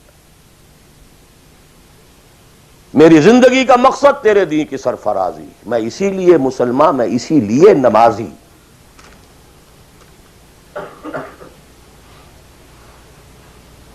اب وہ آیت آئی، محبت میں اللہ اور اس کے رسول کی محبت کے ساتھ تیسری محبت جوڑ دی گئی، جہاد کی محبت۔ اللہ کی محبت، اس کے رسول کی محبت، اس کے راہ میں جہاد کی محبت، یہ تین محبتیں جتنی بھی ہیں تمہارے اندر، ایک پٹڑے میں ڈال لو، اور 8 محبتیں دوسرے پٹڑے میں ڈال لو۔ باپ کی محبت، بیٹے کی محبت، بھائی کی محبت، بیوی کی محبت، اور کی محبت، اور رشتہ داروں کی محبت، جائیداد کی محبت، کاروبار کی محبت، مال کی محبت۔ 8 3 قل ان کان آباؤکم وابناؤکم واخوانکم وازواجکم وعشیرتکم واموال اقترفتموها وتجارۃ تخشون کسادها ومساکن ترضونها۔ 8 محبتیں ادھر، احب الیکم من اللہ ورسولہ وجہاد فی سبیلہ۔ اگر یہ 8 محبتیں زیادہ بھاری ہیں تمہارے دل میں اللہ کی محبت سے، اس کے رسول کی محبت سے، اس کی راہ میں جہاد کی محبت سے، فتربصوا، جاؤ دفع ہو جاؤ، حتی یاتی اللہ بامرہ، یہاں تک کہ اللہ اپنا فیصلہ سنا دے۔ واللہ لا یہدی القوم الفاسقین، اللہ ایسے ناہنجاروں کو بالکل ہدایت نہیں دیتا۔ You deserve no guidance. کہتے رہیے اللہم اہدنا فیمن ہدیت، پڑھتے جائیے.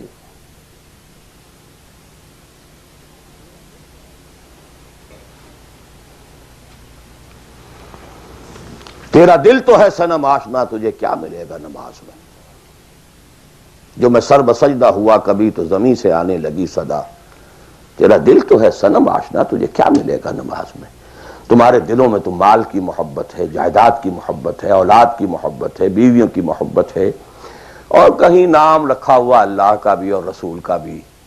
وہ چھٹانک ہے تو یہ سیر ہے. یہ کیا ملے گا نماز. دلقت بیچے کے اور آید و تسبیح و مصلی. یہ ساری گدڑی جو تم نے صوفیوں والی پہن لی ہے اور مصلی کندھے پر ہے، کس کام آئے گا. دس از دی کرکس آف دی میٹر. یہ ہے تو سب کچھ ہے، اور یہ نہیں ہے تو کچھ نہیں. اب جہاں تک اس کا تعلق ہے کہ وہ جد و جہد کیسے ہو، کس طرح کی جائے، طریقہ کار کیا ہو، اس میں میں اس وقت نہیں جانا چاہتا. وہ ایک بالکل ڈفرینٹ ایشو ہے. یہ ایشو کلیئر ہو جائے تو پھر آدمی خود تلاش کرے گا. If there is no other way out, اب تو وہ خود تلاش کرے گا. پیٹ کھانے کو مانگتا ہے تو کہیں کوئی رسی چلاتا ہے، کہیں کوئی ٹوائلٹ صاف کرتا ہے، کہیں کچھ اور کرتا ہے، کہیں برف کے شاول اٹھا کے پھینک رہا ہے 10-10 گھنٹے. کسی کو کہنے کی ضرورت نہیں کہ یہ کام ضرور کرو، پیٹ کھانے کو مانگتا ہے. It's your own requirement. جب یہ محسوس ہو جائے یہ میرا فرض ہے، اور یہ فرض ہے، یہ کوئی اضافی نیکی نہیں ہے، یہ نوافل نہیں ہے. نوافل تو اگر دین کا ماحول، دین قائم ہوتا پھر تو نوافل کا میدان تھا. جڑ سے وہ نظام ہی نہیں ہے تو فرض عین پہلا یہ ہے کہ اس کو بدلو. اگر یہ معلوم ہو جائے کہ اگر میں یہ نہیں کر رہا تو میں کافر شمار ہو رہا ہوں، میں ظالم شمار ہو رہا ہوں، میں فاسق شمار ہو رہا ہوں. لستم علی شیء حتی تقیموا التوراۃ والانجیل وما انزل الیکم من ربکم یا ایھا الذین آمنوا لستم علی شیء حتی تقیموا القرآن وما انزل الیکم من ربکم. اب جہاں تک اس کا تعلق ہے کہ وہ جد و جہد کیسے ہو، کس طرح کی جائے، طریقہ کار کیا ہو، اس میں میں اس وقت نہیں جانا چاہتا. وہ ایک بالکل ڈفرینٹ ایشو ہے. یہ ایشو کلیئر ہو جائے تو پھر آدمی خود تلاش کرے گا. If there is no other way out, اب تو وہ خود تلاش کرے گا. پیٹ کھانے کو مانگتا ہے تو کہیں کوئی رسی چلاتا ہے، کہیں کوئی ٹوائلٹ صاف کرتا ہے، کہیں کچھ اور کرتا ہے، کہیں برف کے شاول اٹھا کے پھینک رہا ہے 10-10 گھنٹے. کسی کو کہنے کی ضرورت نہیں کہ یہ کام ضرور کرو، پیٹ کھانے کو مانگتا ہے. It's your own requirement. جب یہ محسوس ہو جائے یہ میرا فرض ہے، اور یہ فرض ہے، یہ کوئی اضافی نیکی نہیں ہے، یہ نوافل نہیں ہے. نوافل تو اگر دین کا ماحول، دین قائم ہوتا پھر تو نوافل کا میدان تھا. جڑ سے وہ نظام ہی نہیں ہے تو فرض عین پہلا یہ ہے کہ اس کو بدلو. اگر یہ معلوم ہو جائے کہ اگر میں یہ نہیں کر رہا تو میں کافر شمار ہو رہا ہوں، میں ظالم شمار ہو رہا ہوں، میں فاسق شمار ہو رہا ہوں. لستم علی شیء حتی تقیموا التوراۃ والانجیل وما انزل الیکم من ربکم یا ایھا الذین آمنوا لستم علی شیء حتی تقیموا القرآن وما انزل الیکم من ربکم. ہمارے ہاں تمہاری کوئی حیثیت ریکگنائزڈ ہے ہی نہیں جب تک کہ تم قائم نہیں کرتے. اور قائم کرنے کا بدل کفارہ کیا ہے کہ اپنا تن من دھن لگا دو. قائم ہو نہ ہو جائے تو کیا کہنے، گر جیت گئے تو کیا کہنا، ہارے بھی تو بازی مات نہیں. قل هل تربصون بنا الا احدى الحسنيين. ان دونوں حالتوں میں ہمارے لیے تو حسنہ ہی حسنہ ہے. سب کے سب مر گئے، قتل ہو گئے، رومیوں کے ہاتھوں سب ہلاک ہو گئے، تب بھی ہمارے لیے تو کامیابی ہی کامیابی ہے. اور ہم جیت کر اگر آ گئے تب تو تم بھی کہو گے کہ کامیابی کے ساتھ لوٹ آئے. تو ہمارے لیے تو کس چیز سے ڈراتے ہو؟ جب منافقین مدینہ کہہ رہے تھے لا تنفروا فی الحرب، کیا ہو گیا تمہارا دماغ خراب ہو گیا ہے؟ اب تک تو یہ عربوں کے آپس کی ان فائٹنگ ہوتی تھی. You are going against Roman empire having standing armies, trained armies, Roman legions. You want to confront them? ہوش کے ناخن لو. جواب کیا دیا گیا؟ قل لن يصيبنا الا ما كتب الله لنا هو مولانا هل تربصون بنا الا احدى الحسنيين. We don't have to lose anything. ہر حال میں جیت جیت ہے. گر جیت گئے تو کیا کہنا، اور ہارے بھی تو بازی مات نہیں. سکسس ہی سکسس. تو وہ طریقہ کیا ہے، اس کے سٹیجز کیا ہے، میں نے بہت تفصیل سے، اللہ کا شکر ہے، یہ چیزیں انگریزی میں بھی، میتھوڈالوجی کیا ہے، ریولوشن کی میتھوڈالوجی کیا ہے. بس یہ کہ جو میں نے کل بھی رات میں بیان کیا تھا کہ اگرچہ دین تمام انبیاء کا ایک رہا، لیکن شریعت و منہاج علیحدہ علیحدہ رہے. شرع لکم من الدین ما وصی بہ نوحا والذی اوحینا الیک وما وصینا بہ ابراہیم وموسیٰ وعیسیٰ. لیکن وَلِكُلٍّ جَعَلْنَا مِنْكُمْ شِرْعَةً وَمِنْهَاجًا. شریعت سپریٹ، منہاج سپریٹ. ہمارے لیے لازم شریعت محمدی اور منہج محمدی صلی اللہ علیہ وسلم. اس میں ساری نفی ہے. جی حضرت یوسف نے تو یوں کیا تھا. بھئی کیا تھا، وہ تو غیر اسلامی ماحول میں جا کر اور غیر اسلامی حکومت کے اندر انہوں نے ایک بہت اونچا آفس لے لیا تھا. انہوں نے پہلے شرط یہ لگائی، پہلے ایمان لاؤ پھر میں آ کے تمہارے ہاں یہ کام کروں گا. وہ منہج اور منہاج ہمارے لیے نہیں ہے. اب لقد کان لکم فی رسول اللہ اسوۃ حسنہ لکل جعلنا منکم شرعۃ ومنہاجا. اب آپ یہ کہیں کہ صاحب ان کے ہاں تو شراب حرام نہیں تھی، تو نہیں تھی تو نہیں تھی، ہمارے ہاں حرام ہے. سابقہ شریعتوں میں سجدہ تعظیمی حلال تھا، کسی کے سامنے جھک جانا، ہمارے لیے حرام کر دی گئی ہے. شریعت اب محمد کی ہے صلی اللہ علیہ وسلم. بمصطفیٰ برساں کی خیش را کے دی ہم اگر بہو نہ رسیدی تمام بولا بیس. اسی طرح منہج اور منہاج محمد کا ہوگا صلی اللہ علیہ وسلم. لن يصلح آخر هذه الامہ الا بما صلح به اولها.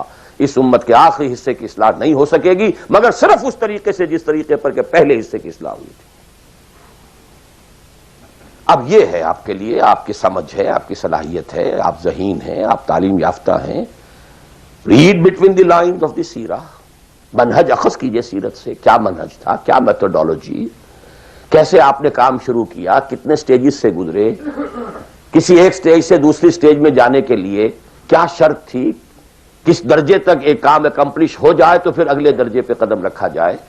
یہ ساری چیزیں وہ آپ کو ڈیڈیوس کرنی ہوں گی، انفر کرنی ہوں گی. اس کا استدلال کیجئے، استنباط کیجئے، استخراج کیجئے اور اس سے نکالیے. لیکن یہ کہ میں اس وقت اس تفصیل میں نہیں جا رہا ہوں، سوائے ان دو باتوں کے کہ نمبر ایک، منہج، منہاج، میتھوڈالوجی لازماً سیرت محمدی سے لینی ہوگی صلی اللہ علیہ وسلم. اور دوسری بات، یہ کام ہرگز انفرادی طور پر نہیں ہو سکتا. اس کے لیے جماعت لازم ہے. دھوکہ دیں گے اپنے آپ کو اگر سمجھتے ہیں کہ ہم یہ کام کر رہے ہیں. ہاں ایک آدمی ہے جماعت بنانے کی دھن میں لگا ہوا ہے، ابھی لوگ اس کے ساتھ نہیں آئے، وہ جماعت کے حکم میں ہے. کان ابراہیم امتن قانتن. کل آ جائیں گے، پرسوں آ جائیں گے. کوئی وقت آئے گا کہ گئے دن کے تنہا تھا میں انجمن میں، یہاں اب میرے رازداں اور بھی ہیں. آخر حضور کو بھی پہلے دن تو 4 ہی ملے تھے. خدیجہ الکبریٰ رضی اللہ تعالی عنہ، ابو بکر صدیق رضی اللہ تعالی عنہ، علی رضی اللہ تعالی عنہ، زید ابن حارثہ رضی اللہ تعالی عنہ، 4 ہی تو ملے تھے نا. اور 10 برس میں جا کے بھی بمشکل 125 ملے تھے. ایسا نہیں تھا کہ ٹھٹ کے ٹھٹ لگ گئے ہوں اور ہزاروں اور لاکھوں آ گئے. In the 10th year after the beginning of Wahi, not more than 125 or maximum 150 people were around him. لیکن جماعت، ید اللہ علی الجماعہ، علیکم بالجماعہ. اور اس میں حضرت عمر کا جو اثر ہے، اثر کو بھی ہم حدیث کہتے ہیں. حدیث 2 چیزوں کے مجموعے کا نام ہے، اخبار و آثار، رسول کا کوئی قول، کوئی فعل، کوئی تقریر، کسی چیز کو آپ نے دیکھا اور برقرار رکھا، یہ خبر کہلاتی ہے۔ صحابی کا کوئی فعل، کوئی قول یا تقریر، یہ اثر کہلاتی ہے۔ اخبار جمع آثار یہ حدیث ہے۔ تو اثر ہے حضرت عمر کا رضی اللہ تعالی عنہ، لا اسلام الا بالجماعہ ولا جماعہ الا بالامارہ ولا امارہ الا بالسماع ولا سماع الا بالطاعہ۔ کوئی اسلام نہیں بغیر جماعت کے، کوئی جماعت نہیں بغیر امارت کے، کوئی امارت نہیں جب تک کہ حکم سنا نہ جا رہا ہو، اور کوئی سماعت کے معنی نہیں جب تک کہ حکم مانا نہ جائے۔ جماعت ایسوسیشن نہیں، انجمن نہیں، سوسائٹی نہیں، ادارہ نہیں۔ Institution is something else, association is something else, organization, party, حزب اللہ، حزب الشیطان، clear cut polarization. This polarization takes some time. وقت لگتا ہے۔ 10-15 سال میں جو خیر کا عنصر تھا پولرائز ہو کر حضور کی طرف آ گیا، جو شیطانی ایلیمنٹ تھا وہ دوسری طرف جمع ہو گیا۔ آئونائزیشن ہوئی ہے، پازیٹیو آئنز ایک طرف، نیگیٹو آئنز ایک طرف، جانے ہی جانے۔ It took time. لیکن یہ کہ اب آئیڈینٹیفائی ہو گئے، اولئک حزب الشیطان اولئک حزب اللہ، دس از دی پارٹی آف شیطان، دس از دی پارٹی آف اللہ۔ اور تیسری بات یہ اس جماعت کے ضمن میں، جماعت جو ہے جس میں کہ سمع و طاعت ہو وہ جماعت ہے، لسن اینڈ اوبے، اس سے کمتر جماعت نہیں ہے۔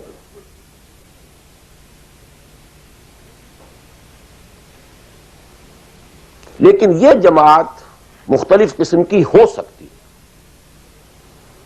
ایک کانسٹیٹیوشنل جماعت ہو سکتی ہے، اس میں کانسٹیٹیوشن کو وہ حیثیت حاصل ہوتی ہے کہ you have to obey it.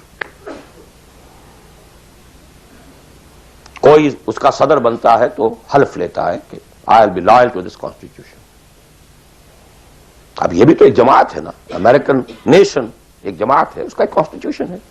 صدر آئے گا حلف لے گا، کوئی اور آئے گا حلف لے گا، چیف جسٹس ہوگا حلف لے گا، اس کانسٹیٹیوشن کا، کسی آدمی کا نہیں ہے اس میں حلف۔ not personal allegiance to anybody, allegiance to the constitution۔ اسی طریقے سے جماعتیں بنے، ان کا دستور ہو، یہ ممبرشپ کی ریکوائرمنٹ ہے، یہ آپ پورا کریں گے ممبر بن جائیں گے، آپ امیر منتخب کریں گے کثرت رائے سے، پھر یہ کہ امیر جو ہے وہ بھی شورا بھی منتخب کریں گے، شورا کی رائے کا وہ پابند ہوگا یا نہیں ہوگا، کس درجے میں ہوگا، کس درجے میں، آپ بنا لیجئے کانسٹیٹیوشن، اور جو شخص بھی شامل ہوگا وہ اس کانسٹیٹیوشن کا حلف اٹھائے گا to abide by this constitution۔ اس قسم کی جتنی جماعتیں ہیں، please take it from me, مباح ہیں، جائز ہیں، حلال ہیں،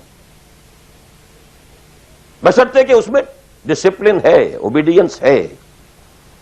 دی اونلی ڈفرنس از کہ اس میں اوبیڈینس یا ڈسپلن کسی فرد کے ساتھ الیجینس پر نہیں ہے، بلکہ ایک کانسٹیٹیوشن کے ساتھ الیجینس پر ہے۔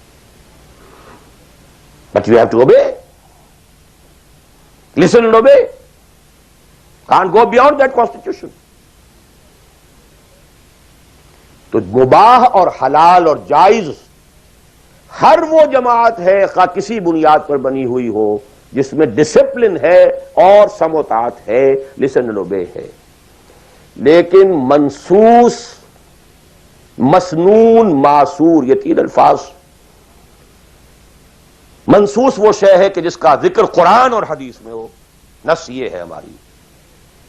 مسنون وہ شے ہے جس پر حضور نے عمل کیا ہو، معصور وہ شے ہے جس پر کہ آپ کے بعد بھی ہماری امت کے لوگوں نے عمل کیا ہے۔ صرف ایک طریقہ ہے اور وہ ہے پرسنل بیعت کا، شخصی بیعت، allegiance to a person۔ That is called بیعہ۔ ہمارے ہاں حضور نے لی تو بیعت لی، حالانکہ آپ نبی تھے، رسول تھے، آپ کی اطاعت تو کرنی ہی کرنی تھی، اس کا کوئی سوال ہی پیدا نہیں ہوتا، کسی اور ایڈیشنل فارمل کسی ایگریمنٹ کی کوئی ضرورت ہی نہیں۔ But he had to leave some uswa for the ummah. اگر یہ نہ ہوتا تو بعد میں والوں کے لیے بعد میں تو کوئی نبی تو نہیں آنا، رسول تو نہیں آنا، اسوا کہاں سے آتا پھر؟ بایعنا رسول اللہ صلی اللہ علیہ وسلم علی السمع والطاعۃ فی العسر والیسر والمنشۃ والمکرہ وعلی عسرۃ علینا وعلی لا ننازع امرہ لہ وعلی نقول بالحق اینما کنا لا نخاف فی اللہ لومۃ لائم. متفق علیہ، بخاری مسلم دونوں میں یہ حدیث موجود ہے. عبادہ ابن صامت رضی اللہ تعالیٰ. سوچئے جب رسول مان لیا تو یہ ساری باتیں کہنے کی ضرورت کیا ہے؟ Sometimes I do wonder, brother, when you say, Allahumma taqabbal minna ruku'ana wa sujudana wa what is it? Salatana, yakfi inshallah. Rabbana taqabbal minna innaka antas sami'ul alim. Everything. Why to go on counting them? اور کیا چیز؟ اللہ تعالیٰ تسبیح ہے، تحمید ہے، تکبیر بھی ہم کر رہے ہیں، تکبیرنا و تسبیحنا و تحمیدنا و رکوعنا و سجودنا و قنوتنا، everything. One thing, sufficient. ربنا تقبل منا انك انت السميع العليم. وإذ يرفع إبراهيم القواعد من البيت وإسماعيل ربنا تقبل منا انك انت السميع العليم. So actually, but here we find, اطاعہ حضور کے لیے ایک بات تھی، ماننا ہے، ہر حکم ماننا، لیکن یہ ساری شرطیں کیوں دی محمد نے صلی اللہ علیہ وسلم؟ It was not an oratory, یہ کوئی خطابت نہیں تھی، لفاظی نہیں تھی، یہ در حقیقت اس جماعت کے لیے ناگزیر شرائط ہے. سمع و طاعت فی العسر والیسر، سننا اور ماننا چاہے مشکل ہو چاہے آسانی ہو. والمنشط والمکرہ، چاہے طبیعت آمادہ ہو اور چاہے طبیعت پر جبر کرنا پڑے. کوئی معاملہ تھا، فیصلہ ہوا ہے جو آپ کی رائے کے خلاف ہوا ہے، لیکن فیصلہ ہے، امیر کا حکم ہے، اب آپ کو اپنی طبیعت پر جبر کرنا پڑے گا اسے ماننے کے لیے، ماننا ہوگا. اور اگر فیصلہ آپ کی رائے کے مطابق ہوا ہے تو آپ بڑے شرح صدر کے ساتھ اس پر عمل کریں گے. وَعَلَىٰ عَصَرَةٍ عَلَيَّ، چاہے آپ دوسروں کو مجھ پر ترجیح دے دیں، that is the main thing. جماعتوں کا بیڑا غرق تو ہوتا ہے اس چیز سے. آپ نے اس کو کیوں بنا دیا؟ میں پرانا آدمی، میں سینئر آدمی، آپ نے زید ابن حارثہ کو بنا دیا. یہ تو آزاد شدہ غلام ہے. اب بڑے بڑے جلیل القدر جو ہیں قریش کے سردار اس کے کہہ جائیں گے. حضور کا چچا زاد بھائی ساتھ ہے. زید شہید ہوئے ہیں، جعفر طیار رضی اللہ تعالی عنہ، ابن ابی طالب، he was under him. پھر آخری لشکر میں آپ نے اسامہ کو بنا دیا، اور ستم بالا ہے ستم. ینگ مین، اس کی کمانڈ میں آپ دے رہے ہیں کبار صحابہ کو. نو، it's your prerogative. To whomsoever you give the office, it's your prerogative. We are not going to question it. کبھی نہیں آپ پر اعتراض کریں گے. علی عصرۃ علینا، آپ جس کو چاہیں ہم پر ترجیح دیں. وعلی لا ننازع امرہ لہ، اور جس کو آپ ذمہ دار امیر بنا دیں گے اس سے جھگڑیں گے نہیں، کوآپریٹ کریں گے. وَعَلَىٰ أَن نَّقُولَ بِالْحَقِّ أَيْنَمَا كُنَّا لَا نَخَافُ فِي اللَّهِ لَوْمَةَ لَائِمٍ. البتہ جہاں بھی ہوں گے حق بات کہیں گے، جو اپنی رائے ہے وہ ضرور دیں گے، زبان اپنی بند نہیں کریں گے کہ خام خواہ کوئی مذاق اڑے گا میں نے یہ بات کہہ دی. نہیں، I won't withhold my opinion. وہ میں بیان کروں. Complete constitution of حزب اللہ ایک حدیث میں. بہرحال اب آخری بات کی طرف میں آ رہا ہوں. ذرا پھر گن لیجئے کہاں سے ہم چلے تھے. 100 بات کی ایک بات، ہاتھی کے پاؤں میں سب کے پاؤں، ایک لفظ عبادت پورا کر دو، نجات بھی ہے، فوز بھی ہے، فلاح بھی ہے، سب کچھ. اس میں تو یہی ہے کہ آپ کامیاب ہو گئے تو جتنا آپ گڑ ڈالیں گے اتنا میٹھا ہوتا جائے گا، جتنا اور ایگزرٹ کریں گے اتنا نمبر زیادہ آتے جائیں گے. وہ پھر رشد بھی ہوگا، سعادت بھی ہوگی، فوز بھی ہوگی، فلاح بھی ہوگی. بٹ منیمم نجات. عبادت کے دو اجزاء لازم، جسم کے مانند ویزیبل جز ٹوٹل اوبیڈینس، روح کے مانند اس کی اصل اسپرٹ اللہ کی محبت.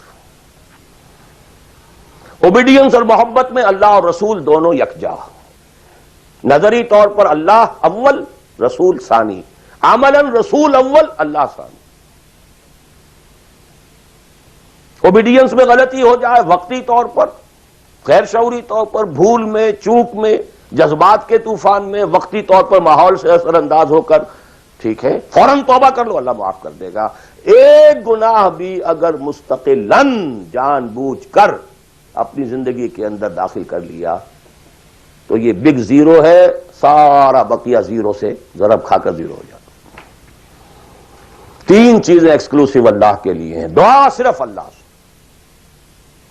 تعظیم کے لیے جو مظاہر ہیں، قنوت ہو، رکوع ہو، سجود ہو، صرف اللہ کے. اخلاص اور احتساب، مقصد ہو آپ کا اللہ کی رضا اور جزا بھی صرف اسی سے، یہ ایکسکلوسیو اللہ کے لیے تھی. اس کے بعد ہم نے کہا کہ انفرادی اور اجتماعی یہ مختلف دائرے ہوتے ہیں. انفرادی آدمی کر سکتا ہے، چاہے دقت آتی ہے کر سکتا ہو، چاہے بھوک آ جائے، فاقہ آ جائے، جان پر بن جائے، کر سکتا ہو. یہ ایک دائرہ ہے. نہیں کر رہا تو ناہنجار ہے. اور ایک حصہ وہ ہے جو کر ہی نہیں سکتا جب تک کہ نظام نہ بدلے. اور اس میں ویرینگ پروپورشنز رہیں گی. اب میں تھوڑا سا آپ کو ان ویرینگ پروپورشنز کا اور ایک مختلف نسبت و تناسب کا ایک نقشہ دکھانا چاہتا ہوں. بعض ممالک ایسے ہیں اس روئے ارضی پر، دیکھیے، ایک ہے کسی اور اعتبار سے کسی ملک کا اچھا ہونا برا ہونا. کہیں بادشاہت کا نظام ہے، کہیں ڈکٹیٹرشپ ہے، کہیں کچھ اور ہے، کہیں کچھ اور ہے، کہیں جو ہے بہت کرپشن ہے، کہیں رشوت زیادہ ہے، کہیں کوئی کچھ اور ہے. کچھ ان چیزوں کو چھوڑ دیجیے، اس وقت میں خالی شریعت کی بات کر رہا ہوں، حلال اور حرام کی بات کر رہا ہوں. کچھ ممالک ایسے ہیں جہاں شریعت پر عمل کرنے کا دائرہ کافی وسیع ہے. نماز، روزہ، حج، زکوٰۃ بھی آپ کر سکتے ہیں. آپ کا پرسنل لا بھی پورا آپ کے مطابق ہے. شادی، بیاہ، نکاح، طلاق ٹوٹلی آپ کے اپنے ہاتھ میں ہے. لا آف انہیریٹنس بھی آپ کا چل سکتا ہے. کسی درجے میں حدود اور جو ہے سزائیں، حدود و تعزیرات بھی نافذ ہیں. اگرچہ پورا نظام تو نہیں ہے اللہ کا، ٹوٹل تو نہیں ہے. سودی نظام ہے، معیشت یہ ہے، فلاں ہے، بادشاہت ہے، یہ ہے، وہ ہے، سب کچھ ہے، ظلم ہے. لیکن یہ چیزیں انفرادی اعتبار سے دائرہ وہاں کافی وسیع ہے. اس کی مثالیں ہیں سعودی عرب، ایران آف ٹوڈے، اور مجھے زیادہ حالات معلوم نہیں ہے لیکن مجھے توقع ہے کہ سوڈان آف ٹوڈے، اور میرے خیال میں اس کے علاوہ کوئی نہیں. اس کے بعد ایک اور دائرہ آتا ہے، اور وہ میرے نزدیک اس میں ٹاپ پر پاکستان ہے. نماز، روزہ، حج، زکوٰۃ کیجیے. پرسنل لا، وہ بھی آپ ویسے کہنے کو وہاں ہے قانون، لیکن یہ کہ بالفعل ایک آدمی چاہے تو اسلامی قانون پر عمل کر سکتا ہے. انہیریٹنس آپ اپنے حساب سے کر سکتے ہیں. دستور میں طے ہے حاکمیت اللہ کی. گویا کہ نظری اعتبار سے وہ ملک جو ہے وہ اللہ کی حاکمیت پر مبنی ہے. قرارداد مقاصد دستور کا جز بن چکی ہے. لیکن پھر نوٹ کیجئے، رشوت ہے، یہ ہے، وہ ہے، ظلم ہے، ناانصافی ہے، یہ سب اپنی جگہ. میں اس وقت شریعت کی بات کر رہا ہوں. ایک آدمی خود وہاں رہتے ہوئے چاہے بھوک آئے، تکلیف آئے، مصیبت آئے، اس کو ہر وقت جو ہے غصہ آتا رہے، یہ کیوں ٹیلی فون کا بل جو مجھے زیادہ آ گیا، یہ کیا ہو گیا، میری جو ہے میری تو کنفرم سیٹ تھی، یہ کیا کر رہے ہیں یہاں پر کہ مجھے بتا رہے ہیں کہ سیٹ نہیں ہے، وغیرہ وغیرہ سب کچھ. لیکن آپ شریعت پر عمل کر سکتے ہیں. تکلیف اٹھا کر، مصیبت جھیل کر، پیٹ کاٹ کر، فاقہ کر کے، جو بھی ہے، بڑا کاروبار نہیں کر سکتے، چھوٹا تو کر سکتے ہیں، جس میں نہ انکم ٹیکس کا معاملہ آئے گا، نہ کسی اور کی خباثت آئے گی، نہ کچھ اور ہوگا، کر تو سکتے ہیں، پیٹ پال سکتے ہیں۔ یہ ایک ملک ہے پاکستان۔ پھر یہ کہ نظری طور پر وہاں اگرچہ بالفعل نہیں ہے، نظری طور پر قرارداد مقاصد، ساورنٹی بلانگس ٹو اللہ۔ اب اس کے بعد وہ ملک آتے ہیں کہ جو خالص سیکولر ہیں، لیکن ان میں بھی میرے نزدیک ایک اعتبار سے بھارت بہت بہتر ہے۔ مثلا یہ کہ دو ملکوں کو ذہن میں رکھ لیجئے، ایک امریکہ یا امریکہ کی طرح انگلستان اور فلانستان اور فلانستان، آل، ایک بھارت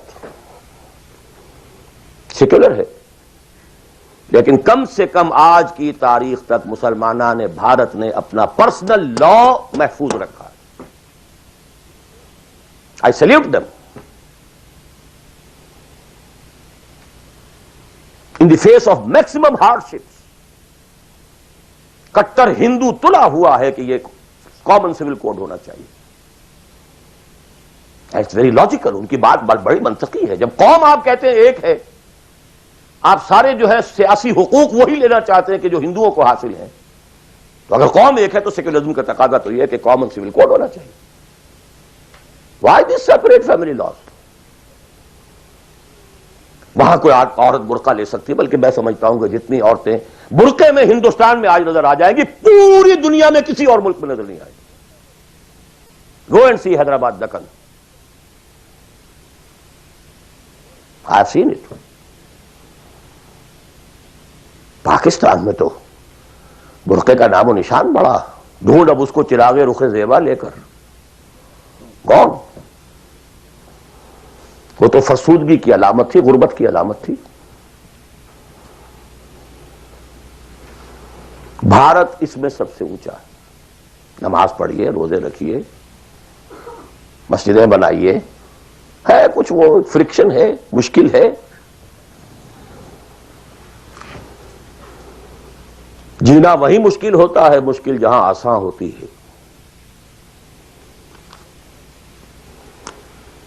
بہرحال اس کے بعد لیسٹ جو ہے اس اعتبار سے وہ ممالک ہیں جن کا سر خیل امریکہ بہادر، امریکہ شریف ہے۔ نماز روزہ کر لو، ناٹ ایون دی پرسنل لا۔ قرآن مجید میں پڑھ لیا کرو نکاح اور طلاق کے قوانین، دیٹس آل، نتھنگ ڈوئنگ، ثواب لے لیا کرو۔ تراویح میں سن لیا کرو انہیریٹنس کے laws, nothing doing, keep them with you. یہاں انفرادیت کا حصہ، اگرچہ اور بڑی سہولت ہے، دنیا بڑی اچھی ہے، کھانے کو اچھا ملتا ہے، سیکیورٹی بہت ہے، سب کچھ ہے۔ سوال یہ ہے کہ آپ کی پرائرٹی نمبر 1 کیا ہے؟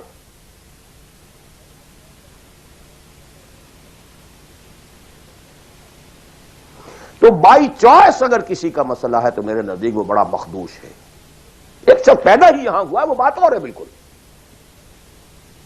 وہ تو ایسے ہی جیسے حضور مکے میں پیدا ہوئے، کفر تھا، اسٹرگل کرے، کوشش کرے، جد و جہد کرے، اسی جد و جہد میں جان دے دے، you are successful. But by choice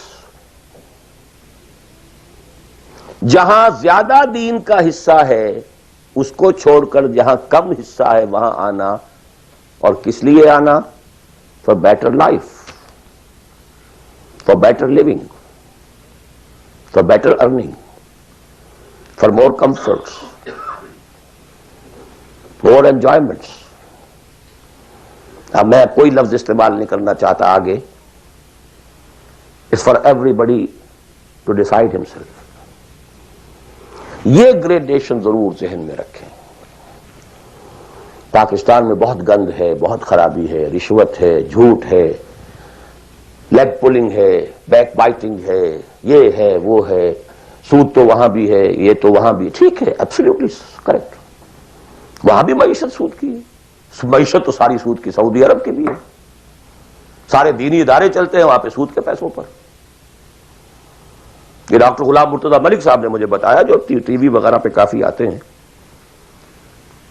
کہ ایک مرتبہ ان کی سیلری تھی، سعودی عرب میں وہ کام کرتے تھے، اس میں ہاؤس رینٹ کئی مہینے جو ہے وہ کسی غلطی کی وجہ سے وہ شامل نہیں کیا گیا، تو انہوں نے ایک ایریئرز کا بل بنایا۔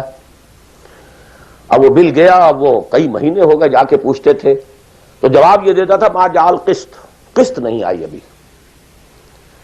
اب وہ کئی مہینے سننے کے بعد کہا واٹ از دس قسط؟ پتہ نہیں آپ کو شیخ؟ نہیں، اتنا روپیہ امریکن بینکس میں رکھا گیا ہے اس ادارے کے نام سے جس کے سود سے آپ کی تنخواہیں ملتی ہیں، وہ سود کی قسط آئی نہیں۔ جیسے دن سعودی عربیہ، آخر سارا پیٹرن تو وہی ہے نا، سیکھا تو یہیں سے ہے جو کچھ سیکھا ہے، فاؤنڈیشنز بنتی ہیں، جو انڈومنٹس ہوتے ہیں، اسی سے ادارے چلتے ہیں، آخر اور کہاں سے ہیں؟ معلم کل تو یہی ہے نا۔ یہ صورتحال، لیکن پھر بھی گریڈز کا فرق جو میں نے آپ کو کہا، وہاں ایک شخص جتنے حصے پر زندگی میں دین پر عمل کر سکے گا، کہیں اور اتنے حصے پر بھی نہیں کر سکتا۔ اس اعتبار سے فرق اور ہے۔ عبادت کے اس کانسیپٹ کو سامنے رکھیے، انفرادی، اجتماعی، ویئرنگ ڈگریز۔ اب ظاہر بات ہے، آخری پوائنٹ ہے میرا یہ، جتنی حالت خراب ہے اتنی ہی شدید محنت درکار ہوگی اور اتنا ہی زیادہ ثواب ملے گا۔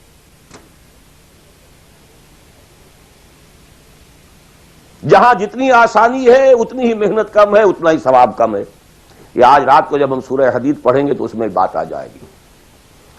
لا يستوي منكم من انفق من قبل الفتح وقاتل اولئك اعظم درجة من الذين انفقوا من بعد وقاتلوا وكلا وعد الله الحسنى۔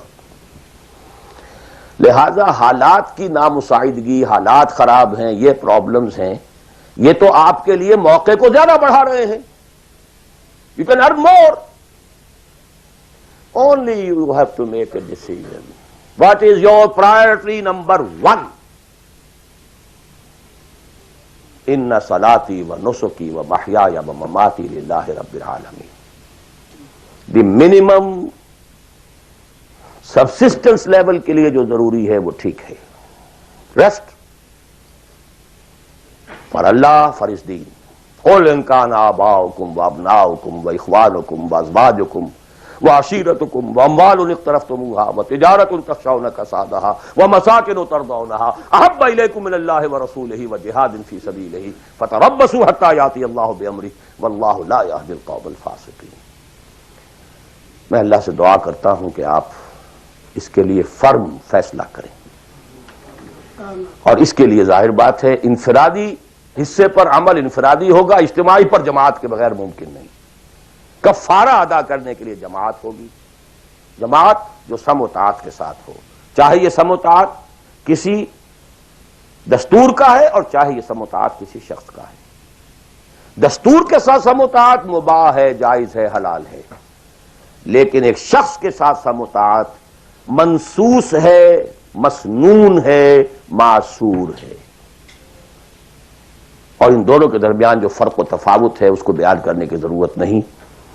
آخر میں دوبارہ یاد دلا رہا ہوں وہ دعا، اللہم ارنا الحق حقا وارزقنا اتباعہ وارنا الباطل باطلا وارزقنا اجتنابہ، اللہم وفقنا لما تحب وترضى، اللہم وفقنا نہجر کل ما تکرہہ، اللہم وفقنا ان نجاہد فی سبیلک جہد استطاعتنا، اللہم وفقنا ان نجاہد فی سبیلک باموالنا وانفسنا، اللہم وفقنا ان نبذل اموالنا ننفق اموالنا ونبذل انفسنا فی سبیلک،